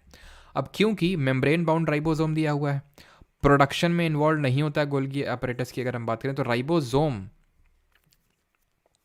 Is involve to production and dispatching of certain, ठीक है। तो इसका सही आंसर आपका RER ही होगा, बिकॉज यही इन्वॉल्व है किसमें, प्रोटीन के फॉर्मेशन में।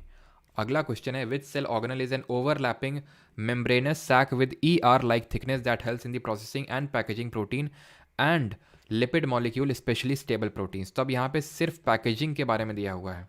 मेम्ब्रेनस सैक होता है जिसकी ER की तरह थिकनेस होती है, that will be nothing but Golgi apparatus, जिसको डिस्कवर किया था कैमिलियो गोल्गी जी ने। तो गोल्गी एपरेटस जो कि लाइजोसोम के फॉर्मेशन में भी इन्वॉल्व है, और लाइजोसोम का जो हाइड्रोलिटिक एंजाइम है वो कहाँ पे बन रहा है, रफ एंडोप्लाज्मिक रेटिकुलम में बन रहा है।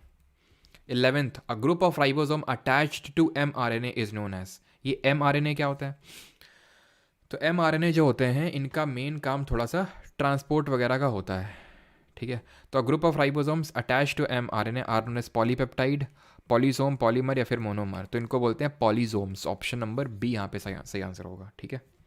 अगला इनको मतलब एम का मतलब यहाँ पे मैसेंजर होता है, ठीक है। मैसेंजर का मतलब, मैसेंजर का क्या काम होता है, इन्फॉर्मेशन इधर की उधर करना, ठीक है। तो इसका मैसेंजर का ही काम होता है, ठीक है, सेल के अंदर। Cell having well organise nuclei with a nuclear membrane are designated as, जिनमें वेल ऑर्गेनाइज न्यूक्लियस होता है तो उनको हम यूकैरियोटिक बोलते हैं। प्रोकैरियोटिक में वेल ऑर्गेनाइज नहीं होता है, अनडिफाइंड न्यूक्लियर रीजन होता है जिसको हम न्यूक्लियोइड बोलते हैं, ठीक है। न्यूक्लियोइड के नाम से जानते हैं, अनडिफाइंड न्यूक्लियर रीजन अभी देखे थे, ठीक है। What is the jelly like, और क्या चीज़ कॉमन होती है जरा बताइए, प्रो और यू में कौन सी चीज़ कॉमन होती है। What is the jelly like substance between the nucleus and the cell membrane, जो न्यूक्लियस होता है और सेल मेम्ब्रेन, इसके बीच में जेली लाइक स्ट्रक्चर क्या होता है, तो इसको हम बोलते हैं साइटोप्लाज्म, ठीक है। साइटोप्लाज्म बोलते हैं, ऑप्शन नंबर डी। और यही साइटोप्लाज्म जो होता है ये आपका सेल डिवीजन में भी इन्वॉल्व होता है, ध्यान रखना। ये जो साइटोप्लाज्म है आपका, ये सेल डिवीजन में भी इन्वॉल्व रहता है, ठीक है, कोशिका के विभाजन में। The cells having nuclear material without a nuclear membrane are termed as, जिनमें कोई न्यूक्लियर मेम्ब्रेन नहीं होता है उनको क्या बोलते हैं, वो लोग प्रो होते हैं, प्रोकैरियोट्स होते हैं। इनमें बहुत सारे सेल ऑर्गेनल्स भी नहीं होते हैं, वो अनडिफाइंड न्यूक्लियर मेम्ब्रेन रीजन को क्या बोलते हैं, न्यूक्लियोइड बोलते हैं, अभी देखा, ठीक है। Primary function of which channel protein is to transport water across the cell membrane in response to the osmotic gradient created by active soluble transport, aquaporins, mucins, transferrins या फिर क्यूप्रेडॉक्सिन्स। क्या सही आंसर होगा यहाँ पे, क्वेश्चन क्या पूछ रहा है कि किस चैनल प्रोटीन का प्राथमिक सक्रिय, इंग्लिश में ये थिंक पढ़ना सही रहेगा। The protein function of which channel protein is to transport water across the cell membrane in response to the osmotic gradient created by the, तो इसका सही आंसर इससे इसको ऐसे किया जा सकता है कि वाटर से, ठीक है, एक्वापोरिन से इसका सही आंसर होगा, है ना, एक्वा एंड वाटर लिंक करके किया जा सकता है, ठीक है। वैसे तो थोड़ा सा डिफिकल्ट क्वेश्चन में ये आएगा, स्टेनो में क्वेश्चन पूछा गया ये। अगला क्वेश्चन है, during cell division the formation of a new cell wall is followed by the accumulation of. जब नई सेल वॉल बनती है तो किस चीज़ का एक्यूमुलेशन होता है? During cell division formation of new cell wall is followed by the accumulation. तो भाई प्रोटोप्लास्ट तो नहीं होगा। प्रोटोप्लास्ट क्या होता है? तो प्रोटोप्लास्ट जो होता है ना, ये पूरी सेल को हम प्रोटोप्लास्ट ही बोलते हैं। जैसे मान लो ये हमारी सेल मेम्ब्रेन है, ये आपकी सेल वॉल है, ये सेल वॉल है आपकी, ठीक है, आउटर में। तो इस सेल वॉल को छोड़ के बाकी जितना पार्ट ऑफ सेल होता है उसको प्रोटोप्लास्ट बोलते हैं, ठीक। फ्रैगमोप्लास्ट इसका सही आंसर होगा, ऑप्शन नंबर सी। अगला क्वेश्चन है, which is the primary structural component responsible for most of the mechanical strength of the cell wall. तो सेल वॉल को स्ट्रेंथ कहाँ से मिलती है? हेपारिन से, ग्लाइकोजन से, काइटिन से, फिर सेल्यूलोज की। तो सेल वॉल किसकी बनी होती है आपकी प्लांट्स में? तो ये सेल्यूलोज की बनी होती है, option number D. Major function क्या होता है सेल वॉल का? Works as a storage for material, provides shape and rigidity, it is responsible for cell division, it helps in the synthesis. Cell division में तो साइटोप्लाज्म इन्वॉल्व होता है, वहाँ पे आपका सेल डिवीजन होता है साइटोप्लाज्म में, कार्बोहाइड्रेट के सिंथेसिस में नहीं। It provides shape and rigidity. मैंने आपको बताया था सेल मेम्ब्रेन प्रोवाइड करती है शेप, डेफिनेट शेप, लेकिन जहाँ पे सेल वॉल होगी तो सेल वॉल क्योंकि आउटर कवरिंग होती है तो वो shape and rigidity, toughness provide करती है। Identify the option that does not represent prokaryotic cell. Prokaryotic इनमें से सेल कौन सी नहीं है? तो प्रोकैरियोटिक का मतलब होता है जिसमें कि मेम्ब्रेन बाउंड, जिनमें कि आपके ऑर्गेनल्स प्रेजेंट नहीं होते हैं, जिनमें कि आपका न्यूक्लियस प्रेजेंट नहीं होता है। तो माइकोप्लाज्मा बैक्टीरिया है, ब्लू ग्रीन एल्गे साइनोबैक्टीरिया है, ये आपका साइनोबैक्टीरिया है। स्पर्म आपका यूकैरियोटिक होगा, बिकॉज ये तो एनिमल सेल है ना, अगर हम देखें तो human sex male sex cell है, ठीक है। आगे बढ़ते हैं 20th। Which of the following statement is not correct regarding the prokaryotic cell के संबंध में कौन सा सही नहीं है? दे हैव ओनली, ठीक है, कितने क्वेश्चन? 10 क्वेश्चन और बाकी, ठीक है, 30 तक करेंगे, उसके बाद जो होंगे वो आप होमवर्क करेंगे, ठीक है, आपका होमवर्क कर ले रहेंगे। They have only very small ribosome as organelles. बिल्कुल होते हैं, राइबोसोम तो दोनों में होते हैं। Membrane bound cell organelle present, ये गलत है, प्रो है ना, तो प्रो में एब्सेंट होगा। विच type of haploid, which type of, ये क्वेश्चन हम लोगों ने नहीं किया है ना, चलो अभी मैं आप अभी कर लेंगे, ठीक है। तो which type of haploid unicellular eukaryote cell has a diameter of less than 10 micrometre and about half of their volume is occupied by cup shaped chloroplast. तो ये आपका उल्वा तो होगा नहीं, उल्वा चारा ये तो आपके उसमें आते हैं, ठीक है, इनका तो कोई लेना देना है नहीं, ये तो मतलब प्लांट फाइलम से बिलोंग करते हैं, ठीक है, तो वो ये तो होंगे नहीं। क्लोरोप्लास्ट, ये आपका क्लैमिडोमोनास आंसर होगा इसमें, ऑप्शन नंबर सी सही आंसर होगा इसमें, क्लैमिडोमोनास, ठीक है। ये आपका हैप्लॉइड पूछा था ना इसमें, हैप्लॉइड और यूनिसेलुलर आपका यूकैरियोटिक सेल होता है, क्लैमिडोमोनास, ठीक, ऑप्शन नंबर सी यहाँ पे सही आंसर होगा, ठीक। आगे बढ़ते हैं, अगला क्वेश्चन है आपका, and that is which organelle is found both in eukaryotic and prokaryotic cell. दोनों में कौन सा देखने को मिलेगा? राइबोसोम। अगला है which cellular structure control cell motility, adhesion and polarity at the interface and facilitate the organisation of spindle poles during mitosis. तो भाई माइटोसिस मतलब सेल डिवीजन, सेल डिवीजन आपका कहाँ पे होता है? सेंट्रोजोम में होता है, ठीक है। सेंट्रोजोम क्या होते हैं सर? सेंट्रोजोम क्या होते हैं? तो साइटोप्लाज्म में आपके मौजूद होते हैं ये सेंट्रोजोम्स, जो कि सिलेंडर टाइप स्ट्रक्चर होते हैं, पेयर्स में एग्जिस्ट करते हैं, ठीक है। तो सेंट्रोजोम उनको बोलते हैं जो आपके साइटोप्लाज्म में मौजूद होते हैं, and centrosome are responsible for the cell division. Peroxisome क्या चीज़ है? ऑक्सीडेटिव क्रिस्टल याद आना चाहिए, suicidal bag of the cell है, हाइड्रोलिटिक एंजाइम भरा हुआ है, एंड डाइजेस्टिव सिस्टम के तौर पे वर्क करते हैं, ठीक है। अगला क्वेश्चन है 24th, which of the following cell organelles can make copies of themselves.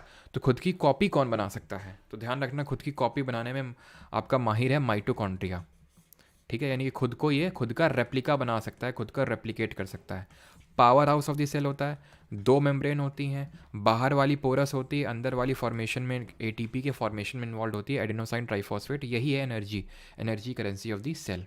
Golgi apparatus packaging dispatching में इन्वॉल्व है, आपका post office of the cell कहलाता है, यहीं पे आपका लाइजोसोम बनता है। वैक्यूल दोनों में, प्लांट एनिमल दोनों में होता है, बट प्लांट में परमानेंट होता है एंड बड़ा होता है, रिजिडिटी प्रोवाइड करता है ये वैक्यूल, ठीक है। Which the following cell organelle is made up of ribosomal RNA and protein का कौन बना होता है? Ribosome, nucleus, Golgi body and lysosome. तो प्रोटीन, प्रोटीन मतलब राइबोसोम, खत्म।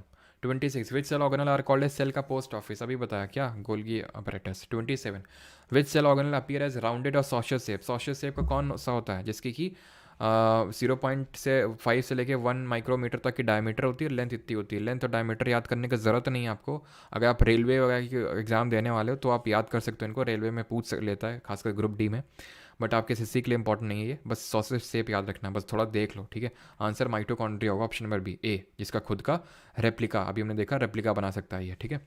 विच component of the cell organelle principally performs the function of packaging materials to be delivered either to the intracellular targets or secreted outside the cell? तो function of packaging materials, packaging का किसका काम है? Golgi apparatus का। Mitochondria is not found in, तो mitochondria किस में नहीं होगा? ईस्ट में नहीं होगा, बैक्टीरिया में नहीं होगा, एल्गे में नहीं होगा, फंगस में नहीं होगा, बताइए जल्दी से। माइटोकॉन्ड्रिया जो power house of the cell है किस में नहीं होगा? तो ये जो प्रोकैरियोटिक सेल है उसमें नहीं होगा, सिंपल सी बात है। प्रोकैरियोटिक कौन होते हैं? बैक्टीरिया लोग होते हैं। गोल्गी अपरेटस में मैच्योरिंग फेज क्या होता है? तो गोल्गी अपरेटस में दो फेज देखे थे, एक सिस और दूसरा ट्रांस। सिस था अंदर की तरफ न्यूक्लियस की तरफ, ट्रांस था सेल मेम्ब्रेन या फिर प्लाज्मा मेम्ब्रेन की तरफ। ये आपका जो ट्रांस था वो मैच्योरिंग फेज था, ये कॉन्वेक्स था, ये कॉनकेव था, ठीक है। तो आपका ये कॉनकेव फेस होगा, मैच्योरिंग फेस इज कॉनकेव, ठीक है। अब आप खुद से करेंगे क्वेश्चन जितने भी हैं, ठीक है, क्वेश्चन जितने भी हैं तो ये आपका आसान से हो जाएगा। By what name are the flat membrane sacs present in the Golgi apparatus, क्या बोलते हैं? सिस्टर्ने, क्रिस्टे, स्ट्रोमा या फिर आपका लैमेला, ठीक है। ये सारे क्वेश्चंस आप आराम से कर सकते हैं, ठीक है। ये आई थिंक नहीं किया तो ये मैं आपको करवा देता हूँ। सेंट्रियोल क्या होते हैं, ठीक है।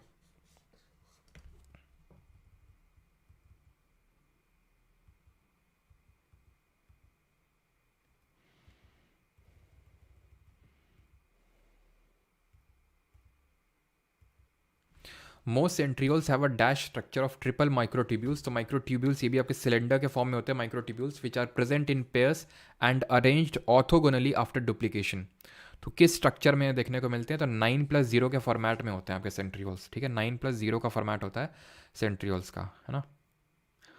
यह उतना इंपॉर्टेंट नहीं है। Which is reversible fluorescent red acidic dye use to stain cytoplasm, RBC, collagen and muscle fibres for histological examination. तो इसका सही आंसर इयोसिन होगा, ठीक है।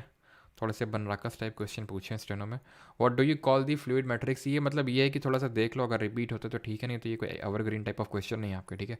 What do you call the fluid matrix filling in the cell, तो उसको cytoplasm बोलते हैं, ये भी आप कर सकते हैं। चलिए आखिरी क्वेश्चन ले लेते हैं, that is during which phase of the cell cycle does metabolic changes assemble the cytoplasmic material required for mitosis and cytokinesis। तो प्रिपरेशन कहाँ पे होती है सेल डिवीजन की? G2 फेज में होती है। ग्रोथ होती है, सिंथेसिस होता है डीएनए का, देन डिवीजन की प्रिपरेशन होती है, देन माइटोसिस हो जाता है यहाँ पे, ठीक है। हाँ इंग्लिश के नोट्स से मिलेंगे, सब मिलेंगे आपको, ठीक है। आरबीसी यार पढ़ा नहीं अभी, आरबीसी वगैरह, ठीक है। ग्लाइकोकैलिक्स क्या होता है? अभी पता था ग्लाइकोकैलिक्स क्या होता है। बैक्टीरिया का जो आउटर कवरिंग होता है वो ग्लाइकोकैलिक्स का बना होता है, लूज शीट टाइप होता है, इसको स्लाइम लेयर बोलते हैं, ऑप्शन नंबर ए, ठीक है। चलिए भाई आगे के जो क्वेश्चन हैं वो आप करेंगे। टोटल 20 क्वेश्चन हैं आपके, 20 नहीं ज़्यादा हो जाएंगे, क्या आ जाऊँगा मैं। चलो भाई कर लो, ठीक है। आंसर्स तो आपको मिल ही जाएंगे एप्लीकेशन के अंदर क्विज फॉर्मेट में, ठीक है, तो आप उनको कर सकते हैं।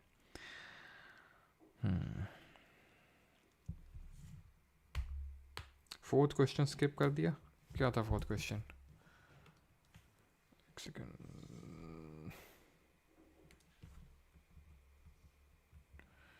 क्या स्किप कर दिया इसमें? तो कुछ भी कमेंट करते हुए।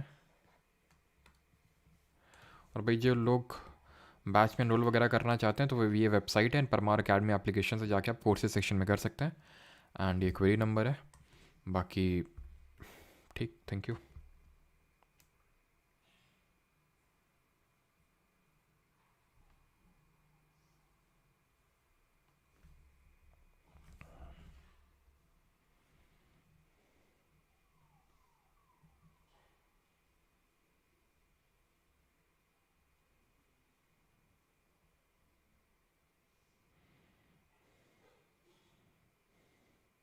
डाइप्लॉइड एंड डाइप्लॉइड में क्या होता है? डाइप्लॉइड में आपका जो क्रोमोसोम मैंने आपको पढ़ाया था ना, जो न्यूक्लियस के अंदर होता है क्रोमोसोम, तो इसमें दो कंप्लीट सेट ऑफ क्रोमोसोम रहते हैं आपके। इसमें ऐसे मतलब ये चीज़ डिफरेंस होता है, इसमें दो कंप्लीट सेट रहेंगे क्रोमोसोम के, ठीक है। एक जो मदर से इनहेरिट होगा और एक फादर से इनहेरिट होगा, क्योंकि डाइप्लॉइड किस में बनता है? मियोसिस से बनता है, ठीक, क्लियर।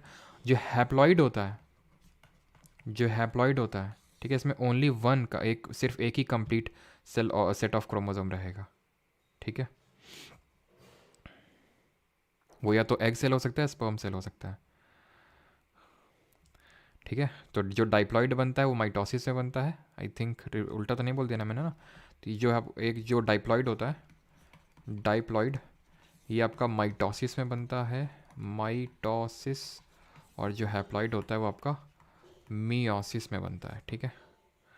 चलिए भाई, कल करेंगे हम टिश्यू टॉपिक, तो मिलते हैं कल।